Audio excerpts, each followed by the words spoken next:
Good morning, you guys. I decided to get on right here quick before I get my day started. Well, I've been up early, child. Mad at my family because I get up early. Flights are cheaper over in the middle of the night because the rates change hourly, really, probably like every minute or so. And I found some flights, round trip flights, real cheap. And my kids were not even up. Hey, I am She Johnson. So I've been up early with that. And y'all know I've been up organizing. I was organizing and throwing stuff away, and I'm going through drawers and stuff. And I'm like, Lord have mercy. Like, I got a store in my house. Like, I got everything.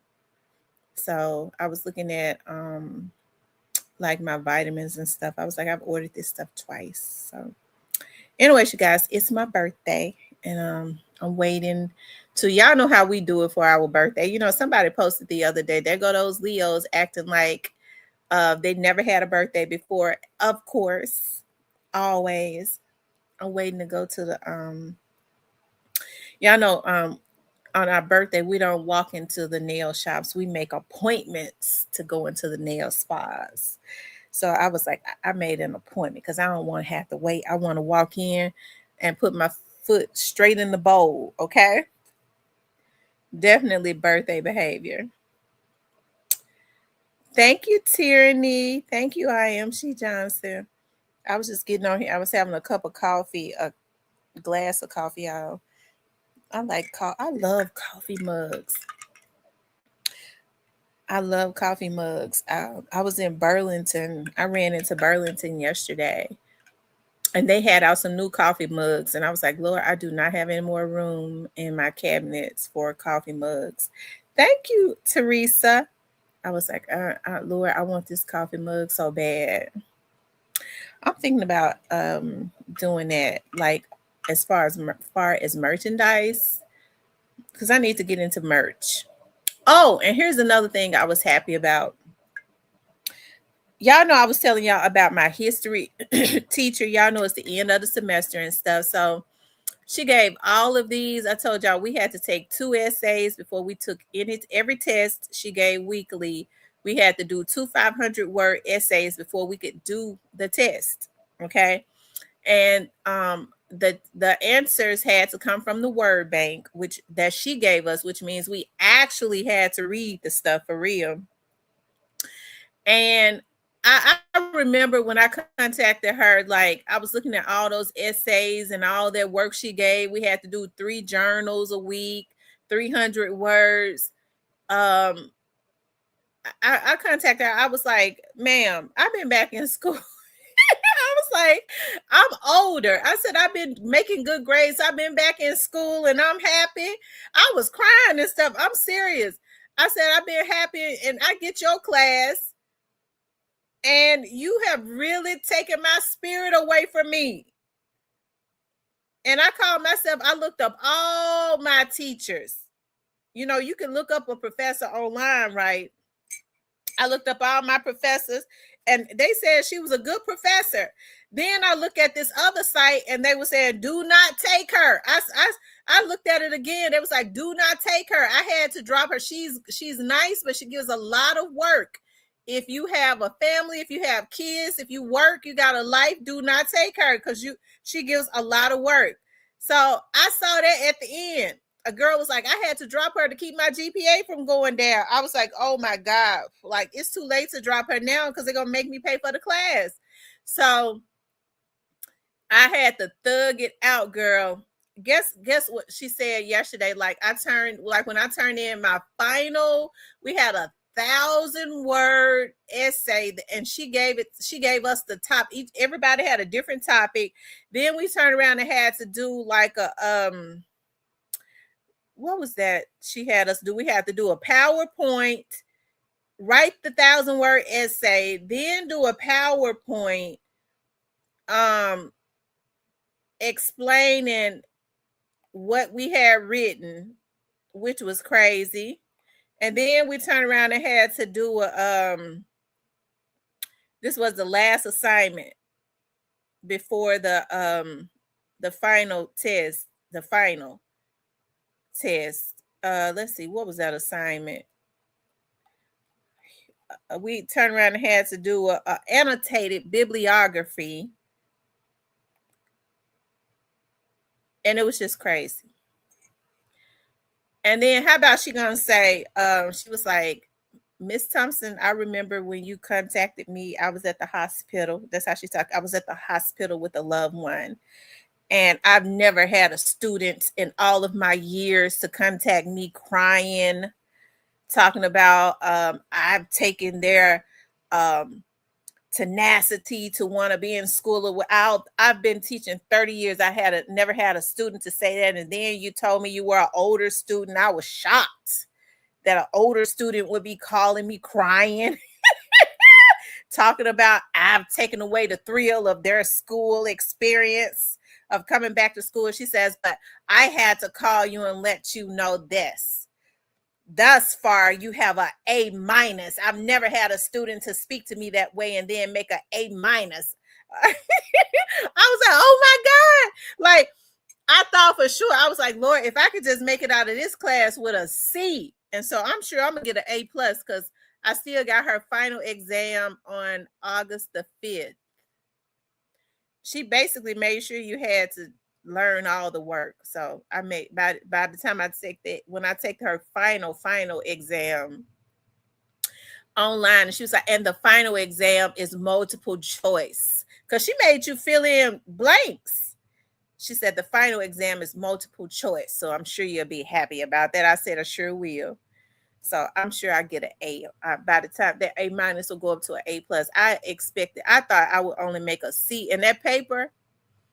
She gave us, the paper was supposed to be in. I almost didn't write that paper and do that annotated bibliography. I was like, dog, but it's 10%. I almost did not do it because she has so many instructions on what you need to, like, she give you like 5 or 6 different instructions on one paper.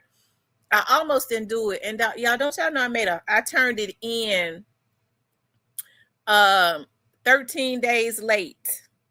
The last day when she was getting ready to close it out, I did the paper. And I made a 100 on that paper. And on the PowerPoint, because it was I turned it in because I had to turn the PowerPoint in with it. I was like, I just started downloading pictures and stuff, and she was like, the PowerPoint was, you missed some steps on the PowerPoint, but so you didn't do the PowerPoint exactly how I wanted you to do it, but it did explain for the most part. It was did explain the subject matter. So you didn't make 100 on that, you made a 95.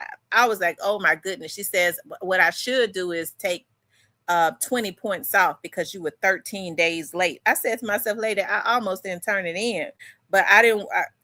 If I had not, y'all, turned it in, I would have made a C. And right now I got an A minus. So I'm so glad the semester is at the end. For my African American literature class right now, I don't know why. I don't think he's finished grading everything. My grade is a B. I know my grade is supposed to be an A up in there, so I'm waiting for him. I saw he had not graded everything. I reached out to him. I ain't gonna cry or none. I reached out to him. I emailed him because I'm trying to figure out why my grade is a B. And for my diversity biology class, my average in that class right now, and I haven't even taken the finals, is a 97. And for my legal research class, as of right now, before my final, my grade is the average of my grade is a 93. So yeah, so when y'all heard me on here some days and I was sounding, I've sounded like I was just barely making it. Child, I think I was. I would never take a full load again in the summertime. I mean, the other day when I was doing that paper, when I got on here, I fell asleep twice. I fell asleep, and then I fell asleep. I had to wake. I woke back up. I jumped back up at like 3 in the morning and finished the paper. So yeah, I'm telling you, I got drug. What the boys say in New Orleans? I got drug in the lake. They drug me in the lake in school, child. This semester for summer. So guess what I did? Because I'll walk next May. For the fall semester, I have legal writing, torts, and that's it. That's all, folks. I'm out of there. I need to see what torts. I know let me see what torts is. I just know my legal advisor said I gotta have it for my law degree. Torts is torts is legal disputes involving harm caused by one party to another. It encompasses various civil wrongs, including personal injury and property damage, and aims to compensate victims for their losses. Essentially, tort law holds individual and entities liable for consequences of their actions. Oh, okay. So that's what I'll be learning. Oh, I need that, especially for being on here. So it's civil lawsuits. You have to sue people for okay, so it's defamation and privacy law, products law, defenses to torts, intentional torts, negligence, and introduction to torts. So all of that is what I'll learn in that class. Defamation and privacy topics such as defamation, false statements harming a person's reputation, and privacy torts are also typically included. Examining the balance between free speech and protecting individuals from harm, intrusion on a person's privacy according to the law. Oh, I'm so glad I'm taking torts. I'm so glad I'm taking that. And in all of those law classes that I've taken, each and every person has been a lawyer. They're not regular instructors. They get lawyers to teach those classes, because all the other classes that I've had, all of my other legal classes, they were lawyers. And also I have oh yeah, this coming semester I have internship, and I was happy to know that I will get with my internship. Basically, the federal prosecutor's office that I work at, it's a law office, so my job can be used as for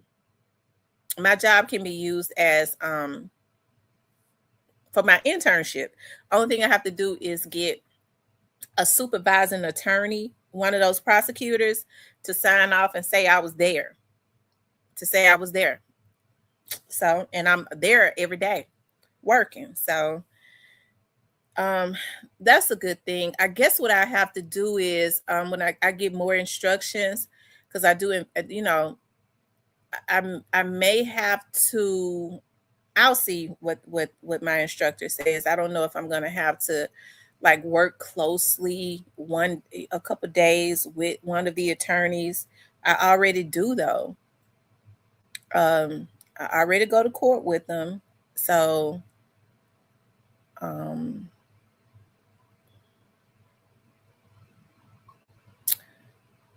I don't know. I think I might, if I have to. I think what I'll choose to do is like spend a day with the indictment team to see more about what they do up in there when they get ready to sign off on the indictments and stuff. One day a week, because I don't work with that part. Anyways, you guys, yeah. So I'm so happy that I thugged it out. I thugged it out, y'all. And that's what I was saying. Like, if you have a thought of doing something, like if you want to go back to school or something, when you sitting up, when you're thinking about it, you'll think about it, say, I want to do it, I want to do it. And you think you don't have the time, like you'll never have the time. Just go do it. And I promise you, once you, it's almost like giving birth to a baby. I mean, shoot, new parents are never ready, but once the baby is here, you do what you have to do. You're in it, and then it just becomes natural. So before you know it, the time passed by so fast, and you'll get to thinking about, dog, I had a thought to go to school 3 years ago. I could be graduating right now. So I would encourage you to do that. Not just that, but anything that you want to do. Just do it. I don't care how old you are. Um, Life is passing us by. You see, we're getting older every year. We're getting older every second of the day. So my mom and them, every like for our birthdays, like my mom, my sister, and my kids, we always choose a different restaurant that we want to go to. So my daughter, my youngest daughter, gonna call me this morning because she's like the one that spearheads. She's like, Mom, where you want to eat it? I said, why you say it like that? She said, because I'm scared. Because, Mom, you've gotten into all this weird stuff. I said, well, I'm telling you right now, the restaurant that I want to go to, that we're going to meet at, is a faux restaurant because I've fallen so in love with faux, a pho, or whatever you call it. She was like, oh my God, Mom, I knew for some reason, I knew you was going to say that. Yes, I've fallen so in love with the Vietnamese restaurants and their soups and their phos or pho or whatever you call it, the pho. And I want some. My mouth's spicy pho. That's what I want. With their clear egg rolls. I went to the grocery store and bought me some clear egg rolls. I still haven't. I got the mint, the cilantro, because you put mint, cilantro. I'm gonna put grilled chicken, mint, cilantro, and all of that. And it's the clear um, wrap that stretch. And I went on YouTube to figure out how to make the peanut butter sauce that you dip it in. I know I seem so weird, but I don't know. As you get older, I think the taste palates change.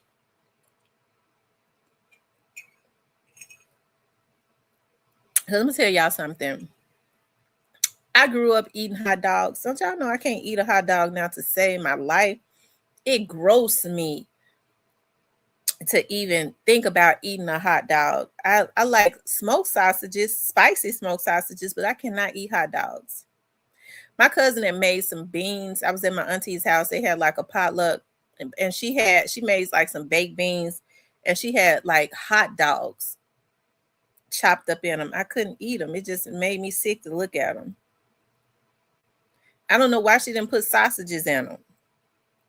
Who does that? Anyways, put hot dogs and baked beans. Um, Thank you, Isnaya. Thank you, Sharon. Hey, Lakita. But it's just birthday behavior right now. I just want to jump on. I didn't have a specific topic. Y'all know we'll be back on talking crap. I was going to say tonight, but I don't know about tonight. I got some things planned for tonight, but I am going to the spa to do my spa day. Don't y'all know when I went to the nail shop and I got press on nails? I actually ordered what she did, but since it's my birthday, I'll let her do my nails over. And so I did spot. I got press on nails, and don't y'all know that they have not popped off yet? That lady did not want to tell me what kind of glue she was using because I was like, well, my fingers were breaking out with the overlay stuff. And so I told her, she was like, well, why don't you try the press ons? Like I could press them on. And I was like, well, what if they pop off? She said, I don't think they're gonna pop off. And I said, so are you going to use the regular glue? She was like, no. She didn't want to tell me, right? And I kept asking her. I was like, well, because I was trying to get her to tell me what she was using, really. I said, with the regular glue, my fingers will break out. No, it's not regular glue. I said, what is it? And she wouldn't answer me. Like, she didn't want to tell me what she was doing, right?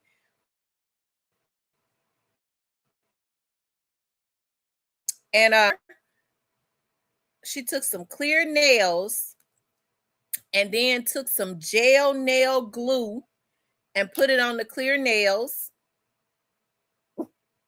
When she turned her back, I took a picture of it. I took a picture of the nail box, the name of the nails, and I took a picture of the nail glue because she didn't want to tell me, right? I sure did. It was on her table. She didn't want to show it to me.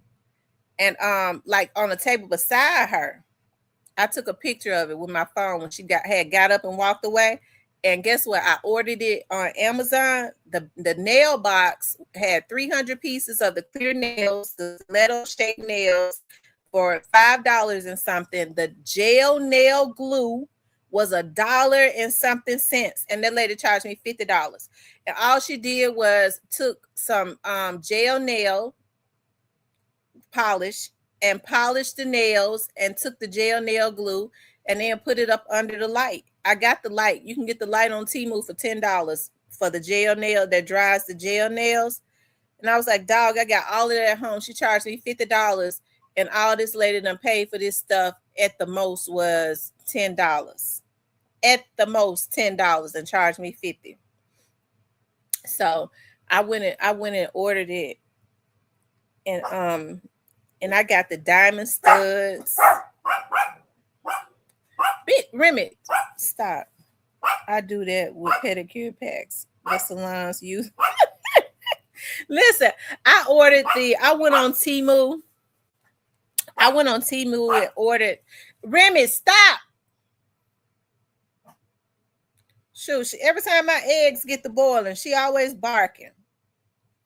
I mean, I be liking it when she remind me of it when I forget when they on, though, because she always know when the water has ran out. She'll start barking. So I be thanking her for that, but I just put it on. So I don't know what's wrong with her. She said, oh girl, listen, I got all this. And so what I did was I ordered the foot thing where I can do my own pedicures. And it massaged my foot, it bubbles. I got the packages from off of Temu. Thank you, Miss Debbie, that I put in the water and stuff. But I don't know what it is. For some reason, like this Asian shop that I go to, the mother, she told me she 80 something years old. When I walk in there, I would sit and wait on her to get free because she just do my toes so good. Like when she clipped them and she don't be rushing. She just do so good, and I tip her good too. So I made an appointment. It's it's a spot. I don't like going to them a whole lot because, like I said, the lady charged me $50, but they do so for some press on nails. But they do so good. Her mother does so good with my toes.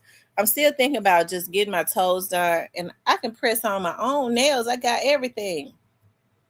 I bought me some diamond studs, which was $1 on Temu. I went on YouTube and figured out how they do it. So I got the glue, and I got the little thing, the little silver thing that you put on your nail, and then you pick the diamonds up and just put it right in the glue on the fingernail. And so I could design my own fingernails if I wanted to and put it up under the light and let it dry. I done figured all that out, child. I got everything. I guess I'm just used to going and giving the Koreans out, overly paying them.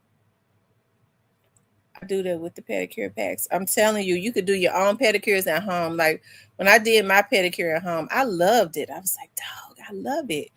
You get to, my massager and in my thing that I got is awesome. And you could put anything you want in there. It's good to put. My sister said that the bottom of her foot was hurting.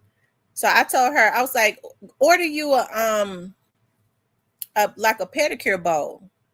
So she did, and then she said that she put peroxide, a little alcohol, and some mint oil. Thank you, Justice for Dog. Thank you, darling. Listen, I looked at your thing. As a matter of fact, y'all, that's what we're gonna look at. I'm glad Justice for Dolph came in here. I don't know if y'all saw the video that he put up. I actually enjoyed the video. I think that's what we're gonna look at in a few minutes. When I'm eating my egg, when my egg finish. I don't know. That why is that egg starting to smell? I ain't never known no egg to have a boiled egg to have no smell to it. Do boiled eggs have a smell? I ain't never had no boiled egg to have no smell. Do it, y'all?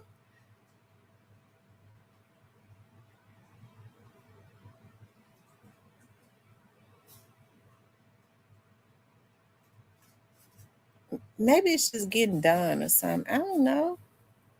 I'm gonna have to ask my mama. Um, it says right. It's an older lady named Hannah that does my pedicure, and I'm telling you, she be hitting the bottom of my foot that gets the blood circulation. I mean, I just love it. When I walk up in there, because I walked up in there and, oh, mom, she's older. She's older. She has doctor's appointment twice a week. I walk out, I said, I'll come back. Will she be here tomorrow? Yes. I'll be back tomorrow. I'll tell them I'll be back tomorrow. It's a recall on eggs.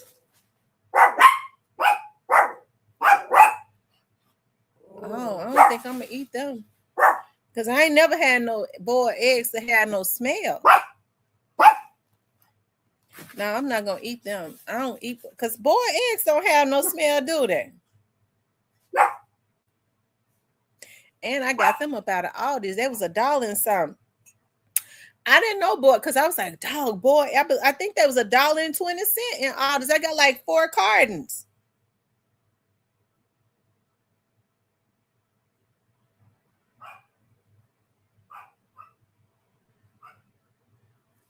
Oh Lord, Remy get on my nerves. She done ran in the back. She's so scared.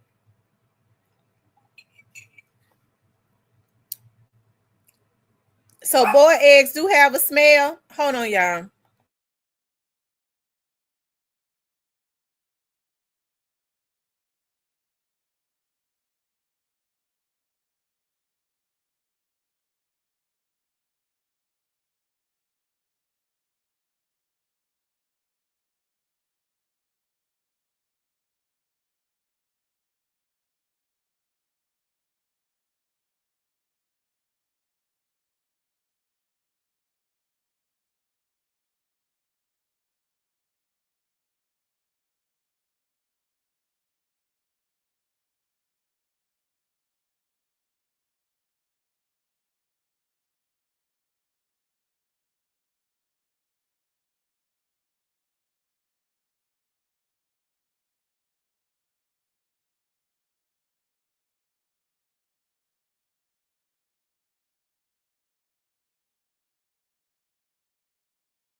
Okay, y'all. Y'all, let me tell y'all something. Dogs are so smart.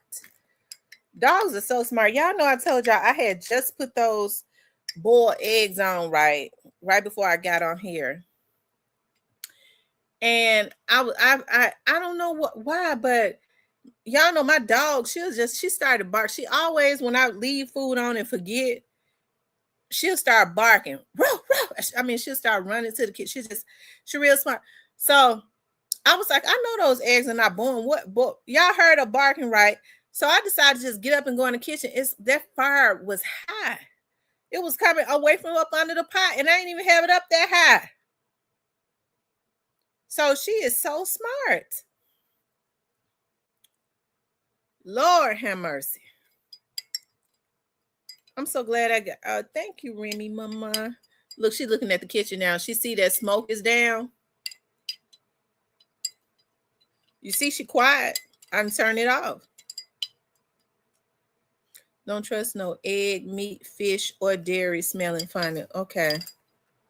Eggs, ice cream, ginger ale, canned drinks, lettuce, all. Oh my God.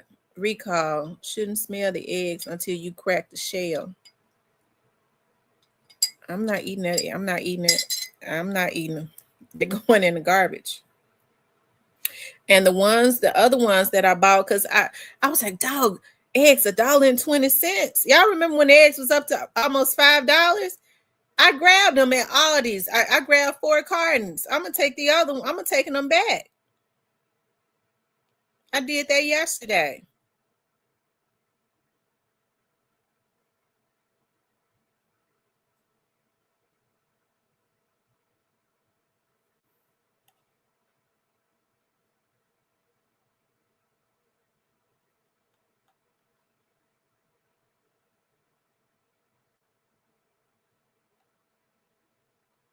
Lord have mercy. I sure didn't know. So y'all say it's a recall on eggs, ice cream. So that's milk, ginger ale. And I almost picked up some ginger ale. I normally keep ginger ale in the house. And lettuce. Oh my God, I can't do my lettuce wraps. Lord Jesus. Oof. Everything I do now is kind of egg based in the mornings. Mm, mm, mm, mm.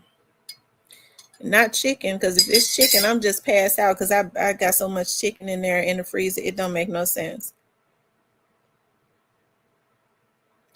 Let me see, eggs. Well, I don't have no eggs in my pho. My pho. Thank you on One We Go.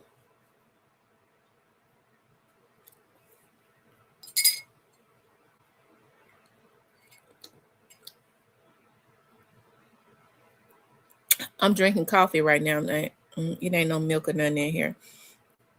I don't even buy creamer anymore. Don't y'all know I stopped buying creamer? I should have known something was wrong with creamer, because there's creamer though, especially those little ones. You don't even have to put them in the refrigerator, so you know that's not milk at all. Just like that Velveeta cheese. You know, Velveeta cheese be on the shelf. So, like, I be getting Velveeta cheese when I want to make like my rotel, but I got to figure out another way to do it, because Velveeta cheese that's not real cheese. Thank you for the 100 jewels on One We Go. Cheese is milk, really milk based. So that means it would have to be in the refrigerator, right? Velveeta cheese be right over there on the aisle, don't it? Mm-mm. And so a girl that I used to go with, oh Lord, I used to go to school with. Satan, I rebuke that, and because see, you be making misquotes, and folks be waiting when they are obsessed. They be waiting on chat, because I believe because they be obsessed with you. They think they got a chance with you. I ain't got nothing against no. As a matter of fact, I have a cousin that's gay, and I love him with all of my heart and soul. I don't have issues with gay people. at all. I have issues with let me just make this clear. I don't have issues with gay people. I have issues with pedophiles and rapists and all of them. A girl that I used to go to school with named Lisa, she is a scientist now. She lives in the UK. And she said to me a long time ago when her daughter used to come and intern with my production company in the summertime before she moved to the UK. She used to always say, she was like, Tamara, you know, in the UK they have all authentic food. And she said, what people don't know is butter and cheese is one molecule away from plastic. She said, so you really would do better just getting vegan cheese because it's really plant-based. But butter and cheese now is one molecule away from plastic. One we got.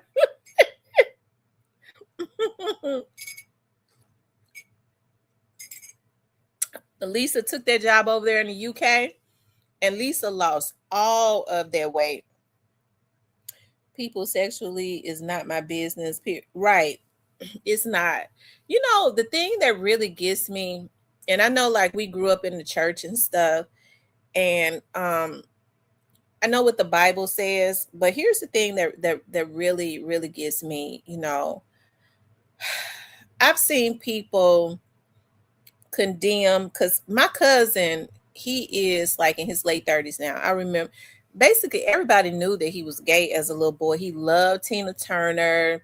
He would want to do all her dances and all of that. And he loved being up under me because I gave him comfort. You know, I didn't judge him. I didn't say he was acting like a little girl. And so I remember when he was like 16 and he decided that he wanted to come out. His mama was mad. His mother has always been crazy. Okay. She always had some mental issues going on. She saw what she judged him to the point, but she didn't judge herself with having all types of different men around them growing up. Okay.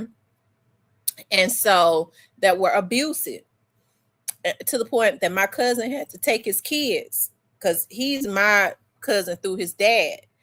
And so everybody was mad. My grandmama was crying. His grandmama was crying. Everybody that has also seen, they were so hard on him. And I remember he called me and they was all on the phone calling each other. He done came out and I mean, they was crying and snot running and slob and shit running everywhere. And so I told my grandma, I said, Mama, because I called my grandmother Mama too.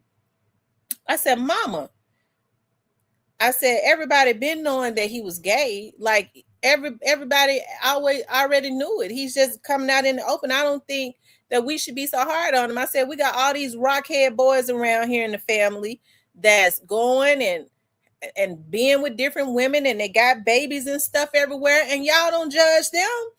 A lot of them, when they get mad at the girls, they won't even take care of the babies. And my auntie and them, they were so male identified. I'm telling y'all, I tell my mom them that now. I was like, y'all, like my grandma and them, they were so male identified. And so, because I remember my auntie said to one of the girls, she called her Miss Mel, Carden got me, he won't even take care of this baby. He won't help me no more. I'm gonna put child support on him. And I'll never forget, I was sitting there listening to my auntie on the phone with that girl. And she said, he need to put child support on you. I got 7 kids and I never put no child support on nobody. I just took care of them by myself. She was wrong, right? They didn't want nobody doing nothing to them rockhead boys, right? And so, anyways,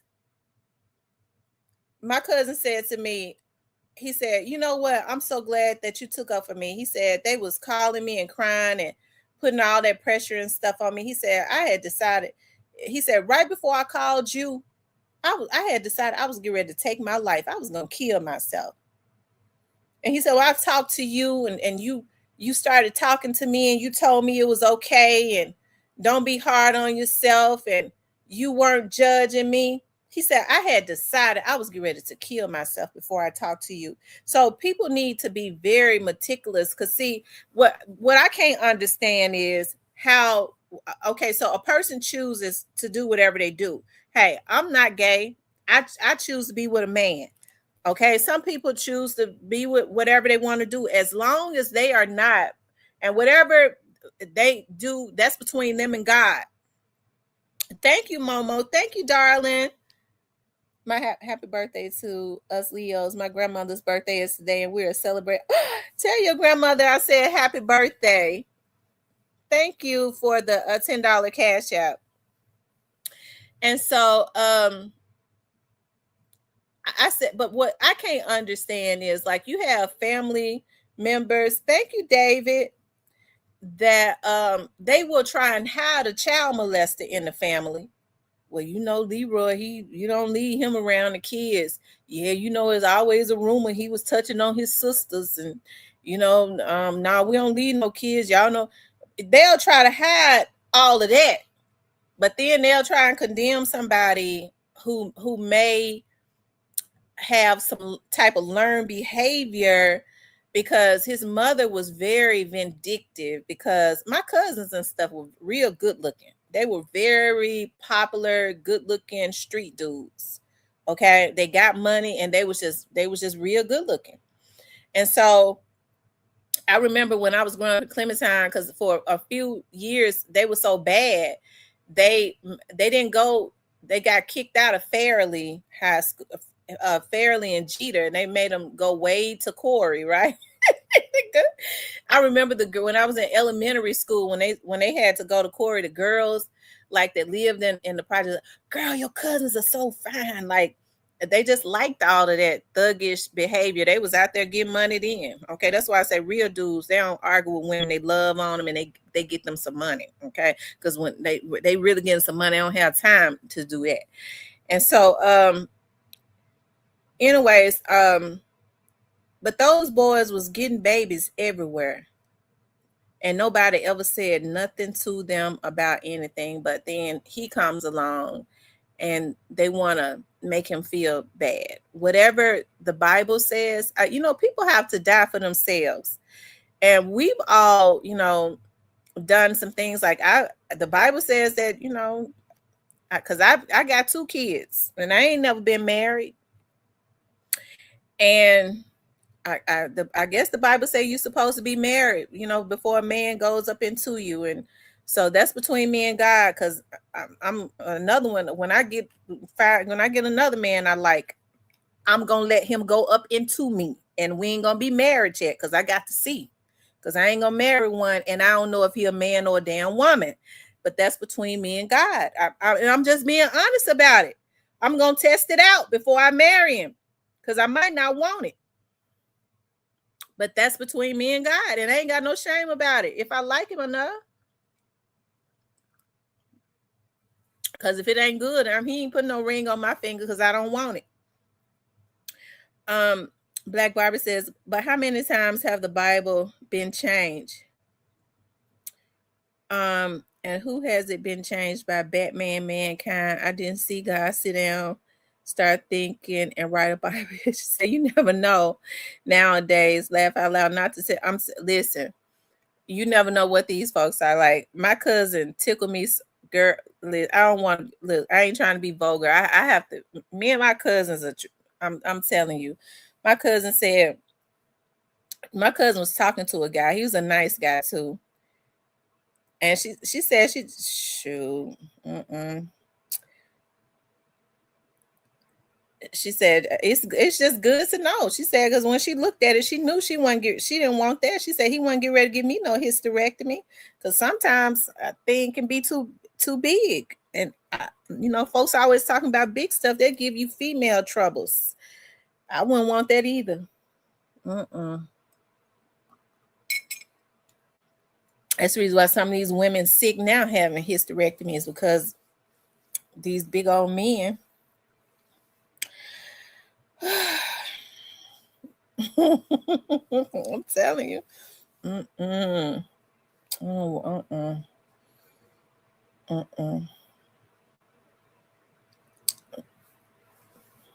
I bet you. See, that type of stuff is overrated. When you start talking about, I want somebody with a big old. That's how some of these women having these hysterectomies. And get ready to give me no hysterectomy because you too big. I don't even want you. Just go on with your life. Leave me alone. I like going to the doctor, and all of my things are in place where it should be. Because when these men get to talking about, because they ain't, a lot of them ain't doing that anyways, knocking walls down and not. I mean, that happens in real life. But the ones that's saying it ain't doing it because they ain't big enough to do it. But it can happen. So you definitely have to be careful about that. You all, I am going. I keep saying, and he actually called me yesterday. Yesterday, I'm gonna get a doctor on here. He's a gynecologist to speak about he's going to speak to us about some things, especially as it relates to he called me yesterday, and I've been school has really had me up in arms about some stuff, and I'm gonna see if he can come on here tomorrow night. And it's some things that we need to talk about because this man was falsely accused of some things. We definitely want to clear the air about that. And he okay, so this man was falsely accused. Let me give y'all the backstory on this. A few years ago, this man was falsely accused, like 3 years ago. And he actually, I had did some work for I don't know what it was at that time about the Indian community, but they loved a sister. And I think it had a lot to do with the Indian community banking. Them folks got money. They got money. So I guess they started looking at, oh, okay, well, all of the with in the private, it ain't no money in the private investigative sector anymore, not unless you're already rich. Okay, so there are a few companies that are rich and they get all the rich people's. Okay, and here I was, a black girl. I held my own though. I held my own because I did not work for 5 years, so I held my own. So a lot of these lawyers ain't making the money that they used to make. Okay, so it just ain't a whole lot of money. So I had to go back and get me a job. I ain't never been ashamed of that. I went, God blessed me with a good old job too. Okay, still basically doing the same thing. Still doing the exact same thing, actually. So, anyways, but the Indian community, they would always come to me. But it just took one, because I did a child custody case. And them folks was banking. All of these Indians own hotels. Okay. All of the Native Americans own hotels. And I remember when they had reached out to me, I don't know how she ended up reaching, I don't know if she was referred to me. No, she wasn't referred to me. She called me. And I think hearing that I was a black woman, they knew that I was not in their inner circle. Okay, I wasn't in the inner circle because I'm sure all of the rich people hang together, so they didn't want the other companies involved. So they felt secure enough to go with me. And so every weekend, I was going down to, they sent me way on down to, I ain't gonna say what part of Mississippi it was that the child was having to go to, right? So that I could watch the people to see what was actually going on in the home and all of that. So I remember she told me, I was like, well, if I got to go down there, I can go. It's going to be more. And then y'all going to have to set me up. She was like, oh, okay. And so I noticed, like, every time they set me up, they was like, oh, okay, do you like Holiday Inn? I said, yeah, that's the best hotel. Shit. So then she was like, okay, because my grandfather owned all the Holiday Inns, basically a lot of the Holiday Inns in the South. I didn't know at that time, like, because I know every time I go, they set me up in a presidential suite. And so she would go, we have select Holiday Inns we set you up in. Y'all, it was almost like I was on vacation. Hell, I started sometimes I would take my kids and y'all want to go? because it's like a vacation. So I would go just about every other weekend, and from that she referred me to some more. And I mean, they were out. They it was just good, right? So then she referred me to some more. I'll just say that I ain't gonna. I don't want to get too deep into that, but but it was always like child custody. Well, yeah, child custody cases.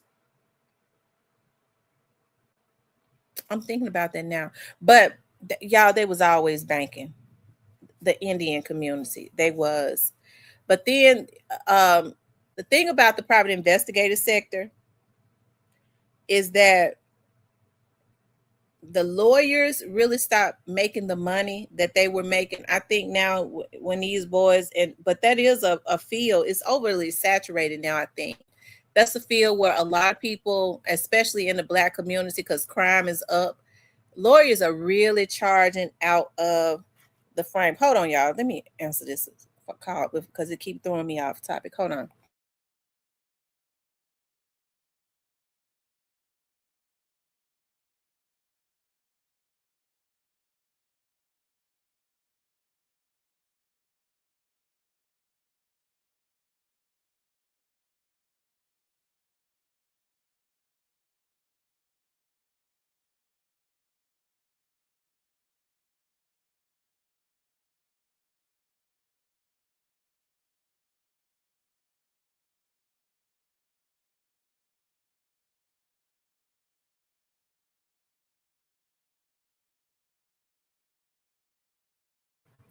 Okay, you guys. Hold on, y'all. I hear code figure. Hold on a second. I hear code figure.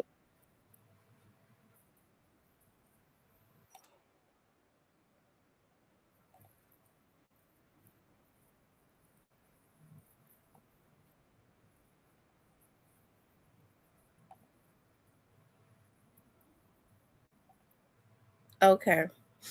I still had a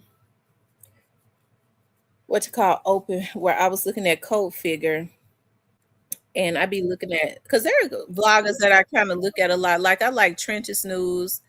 I look at Trenches News a lot. I look at Code Figure a lot. I look at there's this channel called Big Chap TV. I kind of look at him quite a bit. He pop up and he's always in my algorithm. I kind of when he has something up interesting, I look at him quite a bit.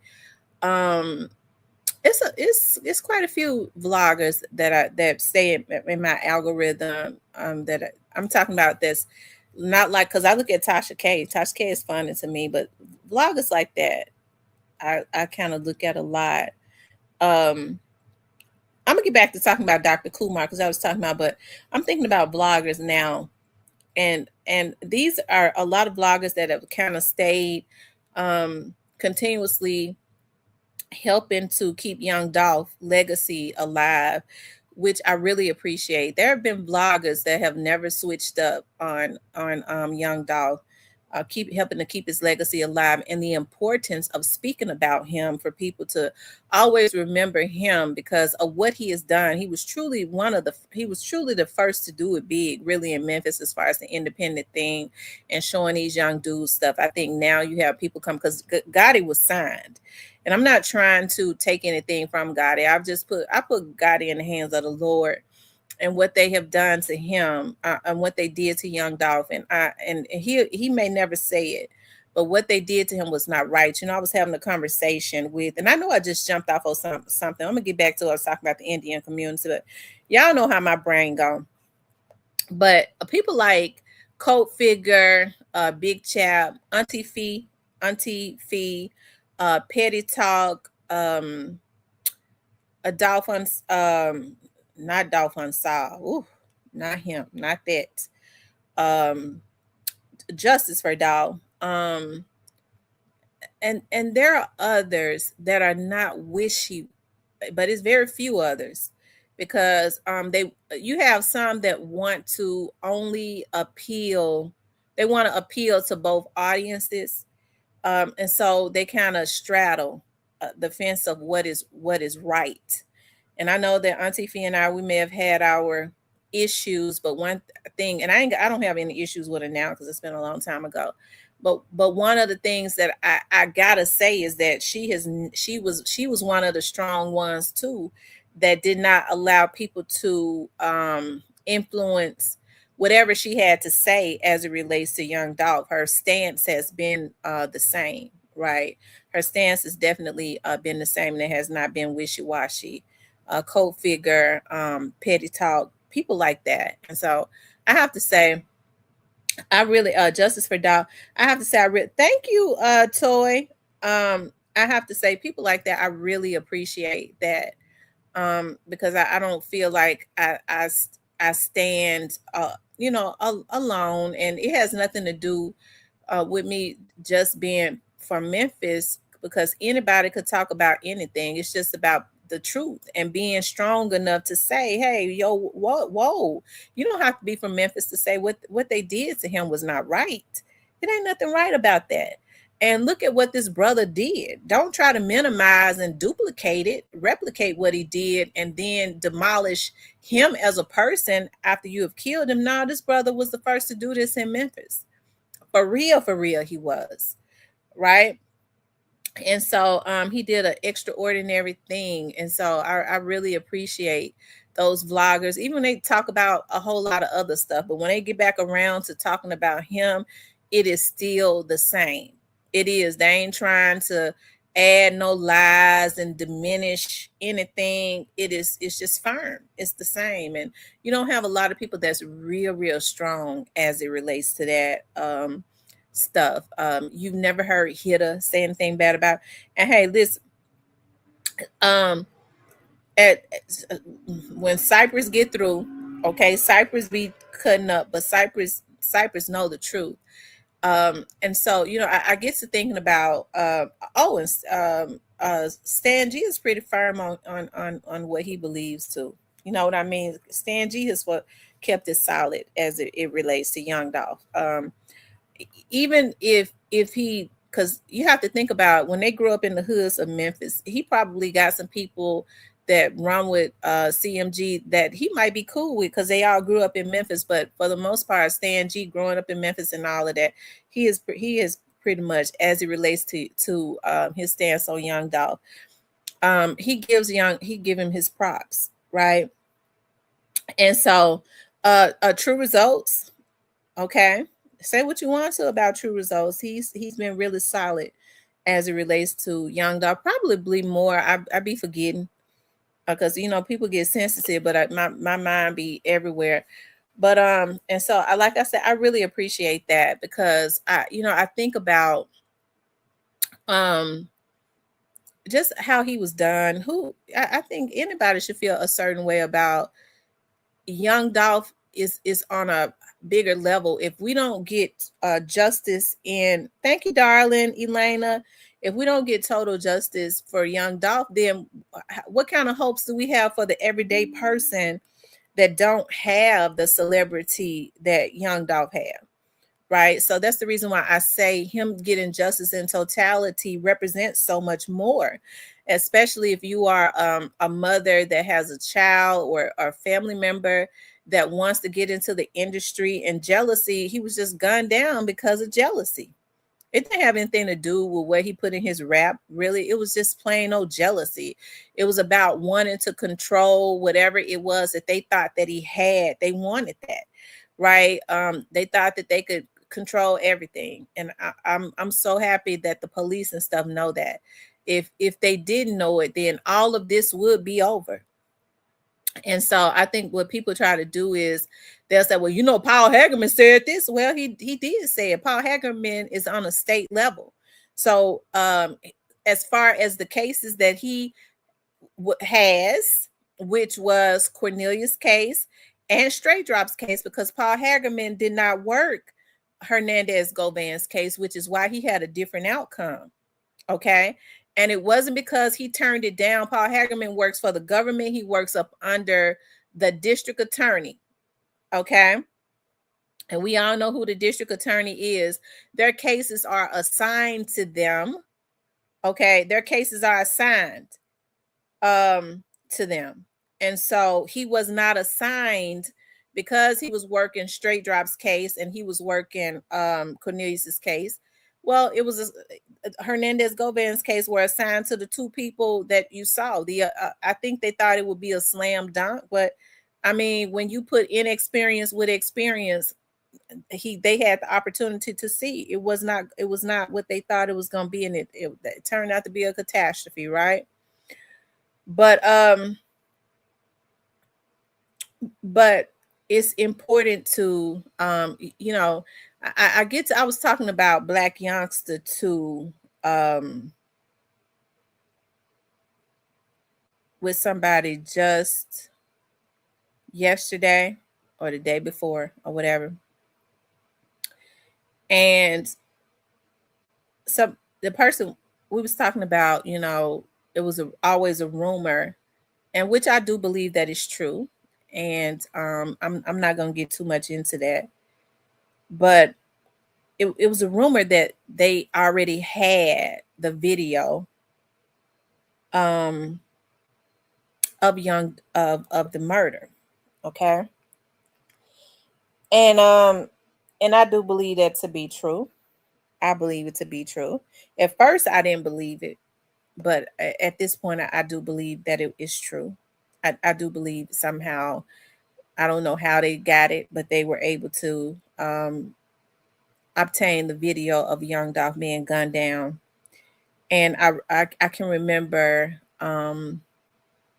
you know, hearing that and not being sure about that. And Blac Youngsta, somebody had told me before that Blac Youngsta had that video and he had become obsessed with watching that video every single day. Okay. And then it came up again. And then somebody confirmed it recently that is believed that he had it. And they used to watch the video laughing at the man, okay, being killed. And so it took me back to some of the things that Blac Youngsta did, and something, because a lot of people tend to believe, and there are a lot of new MPD officers that are just and I'm not gonna stay on this because I probably shouldn't even got into this, but there are a lot of MPD officers that are wet behind the ear, but you have to understand there are a lot of veteran officers at this point that is really interested and basically has known a whole lot. It's one thing to know something, it's another thing to prove it, right? And then I think that they have a tenacity to prove some stuff. That's, as it relates to this, it's just so much bigger. It's so much bigger, so because so many people have died and lost their lives. And so so I got to thinking about some of the things that Blac Youngsta had done. I see now why they set him down. He was making he did a video and he was kind of making a like a flopping movement. So I don't know. I just sometimes when things are confirmed, when I'm on the fence about stuff, and then I have somebody that knows to really confirm it, I get to thinking about some other things that happened. I I get to thinking about stuff like that, and so I don't know what kind of I don't really know why Youngsta got himself caught up in this like he did, because Dolph did not do anything to Youngsta's brother. Okay. And if it is true, as far as what his family knows, but if he didn't tell his family the truth and he actually sent his brother, who adored him, for some reason to and put him into that to try to do something to Dolph, and Dolph's security protected him, then Youngsta has to blame himself for that. Now, I don't believe that is true, but if it did happen, Dolph wouldn't be to blame for that. Youngster would be to blame for that. And I'm gonna leave that alone because then Youngster went on and did some more crazy ass shit. That when I say if I don't know, um, I don't even want to talk about it because I get to thinking about, and I don't know anything about this. I'm just saying, like, I get to thinking about like nobody even knew that the young man that unfortunately killed his brother. I'm talking about the last one that had nothing to do with Dolph, period. But that young man, they quietly dropped his charges, which was, I don't understand why they would do something like that because it should have been first degree murder. And then they drop his charges to manslaughter. He gets a bond. And what, 2 days of him being out, he walk outside on his porch, and as soon as he walk outside, somebody shoot him down. Okay. I'm just gonna sip to that. It just makes you wonder.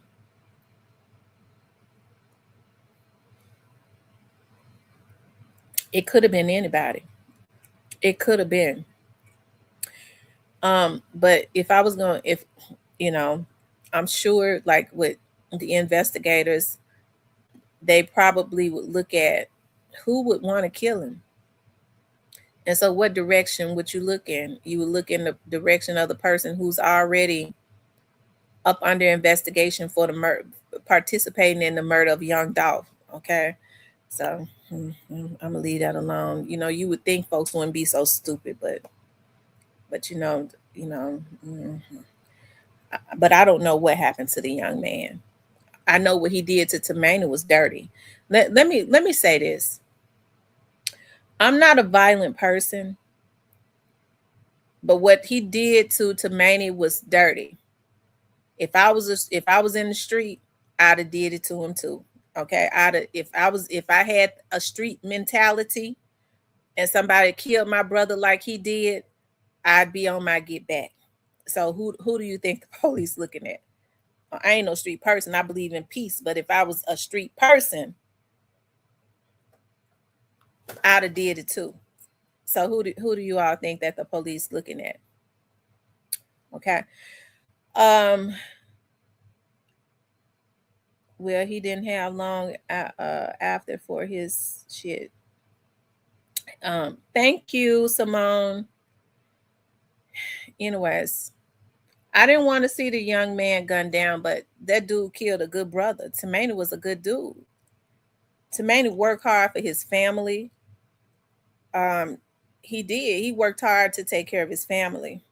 Tamani was raised up in a different home. They were whole brothers, but he was raised up in a different home, like in a different environment, um, and by different people, and a older family that taught him how to work on cars and all of that. So his mentality was a little different. They did him dirty. Okay, he did him dirty, and all I'm saying is, if I was a street dude and somebody killed my brother like that, and Black Youngster's a damn fool, okay? But if I was a street dude and somebody killed my brother like that gave him a pass after he was in the grad, he caught him trying to steal his vehicle, and he catch him at the store, and they get into an argument, and then my brother walked back to the gas pump with his back turned, and you shoot him in the head. I did. I mean, if I was a street person, I'd be seeking justice, because when they dropped it to manslaughter, it wasn't justice. Now, I'm not saying whoever did it wasn't right. I mean, was right. I'm not saying that. I'm not promoting that. I'm just saying. I'm just looking at it from a mentality of what a street person would do. Okay. And with that being said, I think Black Youngster is a fool. Okay. Because I mean, I mean, it was other people in the car though with Tamani. It could have, it could have been them that did it. Who knows? But I would probably look at Black Youngster first, as being the person that sent paid some people to do it. I mean, that's what I would do. Even though he didn't do it, maybe some of the dudes that was in the car with him that got shot, it was some type of retaliatory thing. It could have been them. Who knows? But Black Youngster would be looked at first. If and probably is. Anyways, you guys, um, I forgot what else I was going to talk about because I went intending to talk about that. And I'm not by no means am I saying that he was the one that did this, because he may not have had anything to do with it. But I'm just saying he probably is a person of interest. I'm just saying he probably is. I don't know though, but I would assume that he is. On stage in them red slick pants, he was just another piece in Gotti's game. He was definitely a piece in Gotti's game. He was definitely a piece in Yo Gotti's game. Yeah, what was I getting ready to talk about before my mind got into that? I forgot. I forgot what I was getting ready to talk about. Um, I'm gonna go back up. Maybe y'all will remind me of what I was getting ready to talk about. He says the Ayurvedic food, medicine, soaps, and similar what Indians use is absolutely amazing. Oh, I'm gonna have to look that up, Justice for Doll.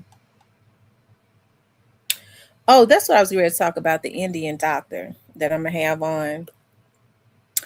And I believe that this Indian doctor was indicted because he told me that there's a cancer that is on the rise in Black women. And for some reason, y'all, it's got to be in the foods. And he said it was endometrius cancer. And he says that it is on the rise in Black women. And so what he started doing was giving tests to test for it early. They charged him with um, overcharging Medicare. And basically, he says that what ended up happening was the hospital that he was working for at the time, Baptist Hospital, called him in and said to him, "Listen, doc, the hospital is like a business. We have to keep the beds full."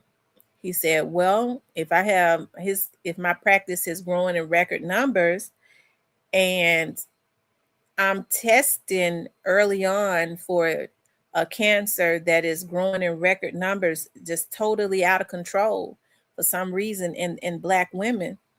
If I test for it and catch it early, they have 100% survival and reversal rate."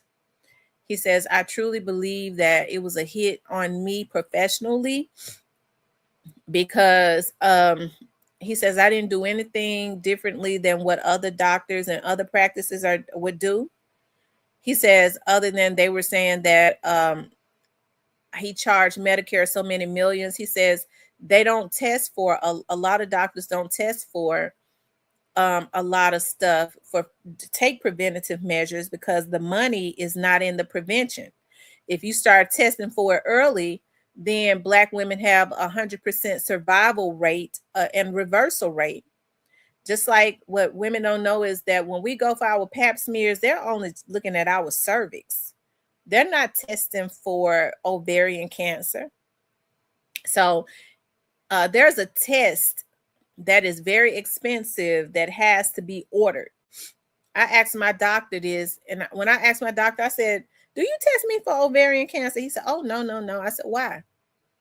I said, "I thought all these years when I come for a pap smear that I'm being tested." He was like, "Oh, well, no. Well, here's the thing. We take your blood. If we see something abnormal in your blood, then that would make us, if you start having pains, that's what make us test for ovarian cancer." So I asked this doctor, he says, Unfortunately, Tamara, ovarian cancer, when women find out that they have it, they're already in the fourth stage and it's irreversible. They don't test for it because they want you to get in the fourth stage. They already know that the survival rate is zero almost when you're in the fourth stage, but they're going to give you all of that chemo, which is about $40,000 to $50,000 every treatment that you have, burning your body up, and you're still not going to survive. And so when you have these doctors, and they've been doing it not to just to him, he sent me a book. No, he got me in touch with a reporter in California that has been doing articles and wrote a book about this. There is a hit on doctors of color that are taking preventative measures, just like there was a hit on those natural, what are those doctors called that those herb doctors, what do they call, holistic doctors? Remember, they were just flat out killing them. Remember about 5 years ago, about 6 or 7 holistic doctors mysteriously end up dead in a month, in the same month, in different states and stuff. So he sat down and talked to me about it. He said, so he left Baptist Hospital. He got sick of that. He left Baptist. This man had other physicians that worked in his practice. Now, when they say that they were not cleaning the instruments and stuff, he says that never happened with his patients. Some of these patients that is suing him, they're not suing the doctors that worked in his practice. It was his practice. They're suing him. Some of them were not even his patients, but they was coming to a doctor within his practice. So he said he ended up quitting Baptist because they kept having meetings with him. The meetings was always, we got to keep our beds full. You can't keep the beds full if you got a doctor that's taking preventative measures. And so that's what I was going to get to. So when this first happened, probably about 3.5 years ago, he hired me. And I ended up going out speaking to some witnesses that changed their stories. They changed their stories. Some of them said they were coerced. They put out in the beginning that this doctor was, they charged him with RAPE, and they ended up quietly dropping it not because he was RAPing women on table, which they led all the people in Memphis to believe. It was because they says that he was using instruments without cleaning them. Okay. In which he says that never happened. How in the hell would they ever? Because a couple of, when I spoke with a couple of the ladies that had worked in the practice, worked for him, one of the young ladies said, listen, I really don't want to be involved in this. He was a great doctor. Listen, I got to go work because his practice has been closed down. I'm working with some of his competitors. Now they had to go take jobs with his competitors who were the ones that was coming up against him, who they had to try to testify against him. She said, but he was an amazing doctor. And when I worked in his office as his assistant, I never saw him use a dirty instrument. Never. Okay.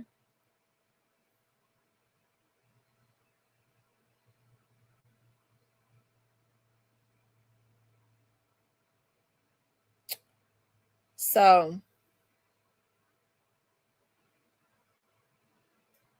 believe it or not, I told him, I said, start getting on my praying line. Believe it or not, a lot of people wouldn't believe it. He'll text me some mornings and say, I got up early enough. I was on your praying line. I didn't say nothing. I was in there.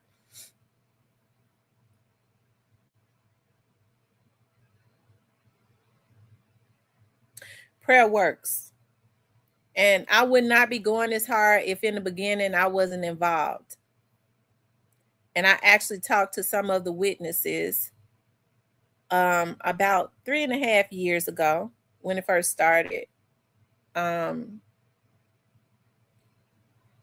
had worked with him.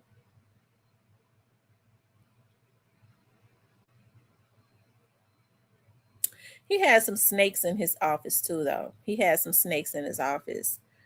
Um, so it's really is. I hate this, but and the reason it resonates with me is because I'm a Black woman, and I feel like that it's $1 billion industry off medical industry, and they get rich off of the sickness of people of color, of Black people. You don't see a lot of Indians and stuff, a lot of other people sick like that because they have their own grocery stores.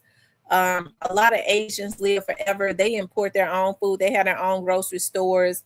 You don't see how I ain't never seen an Asian in Walmart. I'm just tell you that right now. They will drive from Arkansas to go to the Asian grocery store in Midtown. And so you just don't see them. When I was going over to the breast clinic for my breast, when they saw those lumps in my breast, when I would be in there, I saw white women and I saw Black women. I didn't see any other race of women up in there.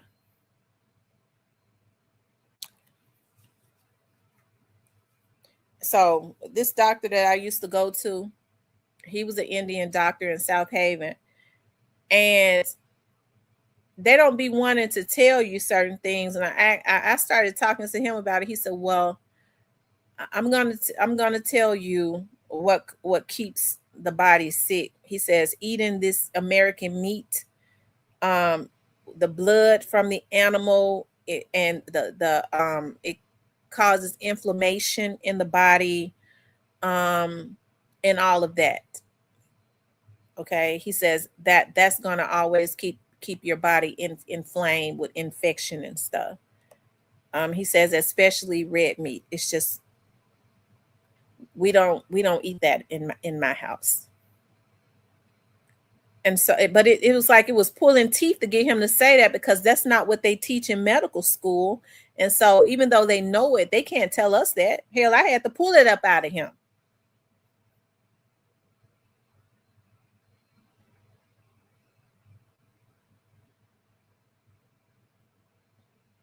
But mostly Caucasian people and Black people basically eat the same things. We shop at the same stores. When you go into the Asian market, even though I think it's cool, all the cruel, all the fish be alive. Okay, I don't know where they be getting their fish from, but they kills the fish up on arrival. I can't look at it.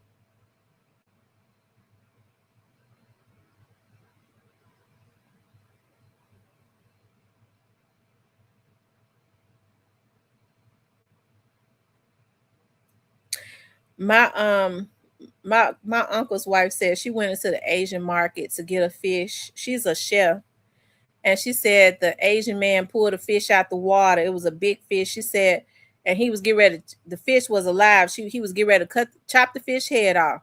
She said, he said, "Which one you want? Which one you want?" And she pointed at it. She said, when he put the fish on the counter and got the knife, she said the fish turned his head up and started saying something with his mouth. His mouth started moving. He looked up at the man. She told him, "No, wait, no, I don't want it. I don't even want it. I don't want it." Because she said it looked like the fish looked up at the man and was talking and begging not to shoot, not to chop his head off. The Asians gonna have to find another damn way to do it because I think they pretty cruel to the food. I don't mean no harm, but they real cruel to the damn food. Um, Just say amen, amen. Prayers definitely will fight your battles. People don't know. People rank in the spirit. Absolutely. You don't really know a person's ranking in the spiritual realm. You absolutely don't. You absolutely don't. That's why you have to be very meticulous about who you who you mess with. You have to be very meticulous about who you mess with. And you could tell like when you have like a light on your life, because the enemy, people would just start, they will become ferocious with trying to mess with your peace. They'll become ferocious with bothering, trying to bother your peace. Yeah, they will. I get to thinking about, I say this all the time because it was more than him. But I get to thinking about Onan and how ferocious he was, and with trying to bother my peace. Like I couldn't understand that. All of the lies, and like a lot of those people have migrated to other channels, um, trying to find a channel similar. They would never migrate to my channel like that, because they understand that a lot of what they was doing, I would never have that over here. And you got old, rusty, crusty folks that feel like that their life should consist of trying to bother other people, right? And so I couldn't understand. Like, you have devils like that. When you have a light on your life, they are ferocious with trying to dim your light, and trying to bother your peace and stuff.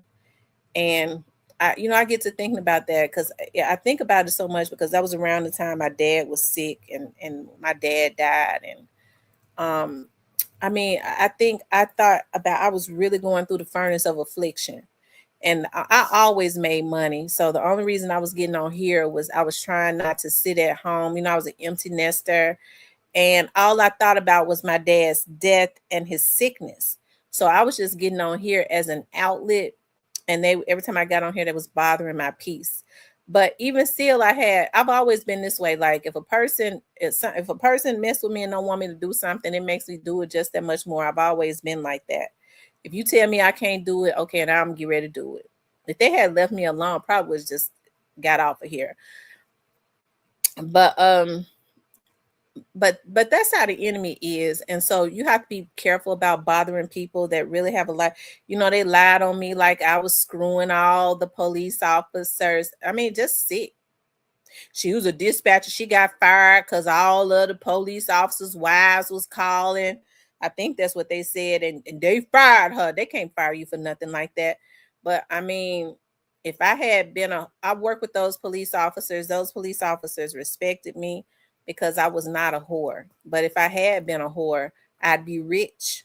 Because if I was gonna sell this cooch, I know what mine can go for. Okay, and it wouldn't be no $40 neither. Okay. But those police officers were not making enough money to give me what I would have been selling mines for. Okay. It's so unfortunate because you got people that sell theirs for bologna sandwiches or whatever. If I was gonna sell mine, I know mine is gold. It would have gone for a lot more than that. Okay. But it wouldn't have been with no police officers, because they don't make enough. They don't make enough. So Justice for Dogs said, shout out to the police though. Okay, shout out to them. Justice for Dogs says, ever since I became vegan 10 years ago, I realized how bad eating meat really is. Wasn't sick ever since I know a lot of people say that. It's a girl, my cousin girlfriend said her friend went vegan, and she said her teeth is so white. She said the girl teeth is so white, like her skin is so clear. So, and I be looking at like some of the vegan channels too, Justice for Dog, and what they do is it's really the season that makes the food. Like, they be making steaks and stuff out of big. And I'm gonna tell y'all something that I loved. They used to have they closed it down in downtown Memphis. I used to love to go to this restaurant. I think it was on Front Street, and they used to make these spicy bean burgers. Oh my God. I had never had a bean burger, and I became addicted. Everything on it was vegan, from the mayo to like everything. And it was so spicy and so good. And you could not tell me that that was not a real burger, but it was a bean burger. And they would put it on the grill. Oh my God, I loved it. I hated so bad when that closed down, because I would have a taste for a spicy bean burger. I'm gonna learn how to do that. make that spicy bean burger. But I think a lot go into, like, I be seeing on the vegan channels, they be making steak, and it be like the same texture as steak, but they season it like a steak, and they say it tastes like a steak. They season it like a steak, and it tastes like a steak. So, Justice for Dolph, do you eat fish? So you don't like to eat fish? Because I'm tell y'all something. I love a fresh red snapper. I got a whole red snapper. I got about 2 more whole red snappers. Now they real bony. They got a lot of bones in them. But the best thing to do with a red snapper is put it on the grill. Because when I was in Jamaica, they had this parrotfish. I ain't gonna tell no stories, y'all. They had this parrotfish. That thing, they smoked that thing. It tastes so good. But when I was like, I had never heard of a parrotfish. So when I got back to the States, I decided to look it up. And when I looked it up, I screamed, ah, y'all, it's got teeth just like me and you. He says they were jealous and evil, Tam. I've been there. Some of these same people that bothered me are now sick, broken, or at the cemetery. I'm telling you, you have to be very careful, because see, they get to talking about, they go to the grave summoning spirits, which God speaks about in the Bible that you're not supposed to do. But I serve the true living God that can go against any demonic force in the mighty name of Jesus. Okay, so I don't even bother about that. He says, right, them plant-based meats like burgers, steak, etc., to me taste even better than the real ones. Plus, it's not as fatty as the real ones. No animal products except honey. Jamaica, up there, they got one fruit. It is like freshly baked loaf of bread. It's called breadfruit.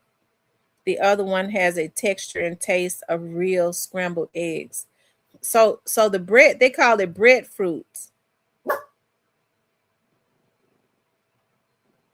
They gets it off of the tree, because I look at Mocha, and he be going and getting those fruit off of the trees, and they got a sour sop fruit that eats up cancer. Seafood is a pescatarian. Now I can do that. Your breadfruit and acai changed my life. Where do you get yours from? Where do you get that from? Or do you have to order it from over in Jamaica? I have one aunt who is completely vegan and one who is pescatarian. They are in their 70s. I know. Y'all know at one time I was doing pescatarian, and I went like 60 days. And I walked in my mama's house, and she had some bacon on, and I don't know what it was, the smell of it. I had to have it. I really hate that I went back to it, because if you can go without something for 30 days, because I was going to Subway and getting a veggie sub, no meat, no veggie meat, just the mayo, mustard, like all of what I get, mayo, mustard, jalapeno peppers, bell peppers, extra black olives, and it was the bomb. Vinegar, oil, salt, and pepper. Because I don't put lettuce on my burger. Hush.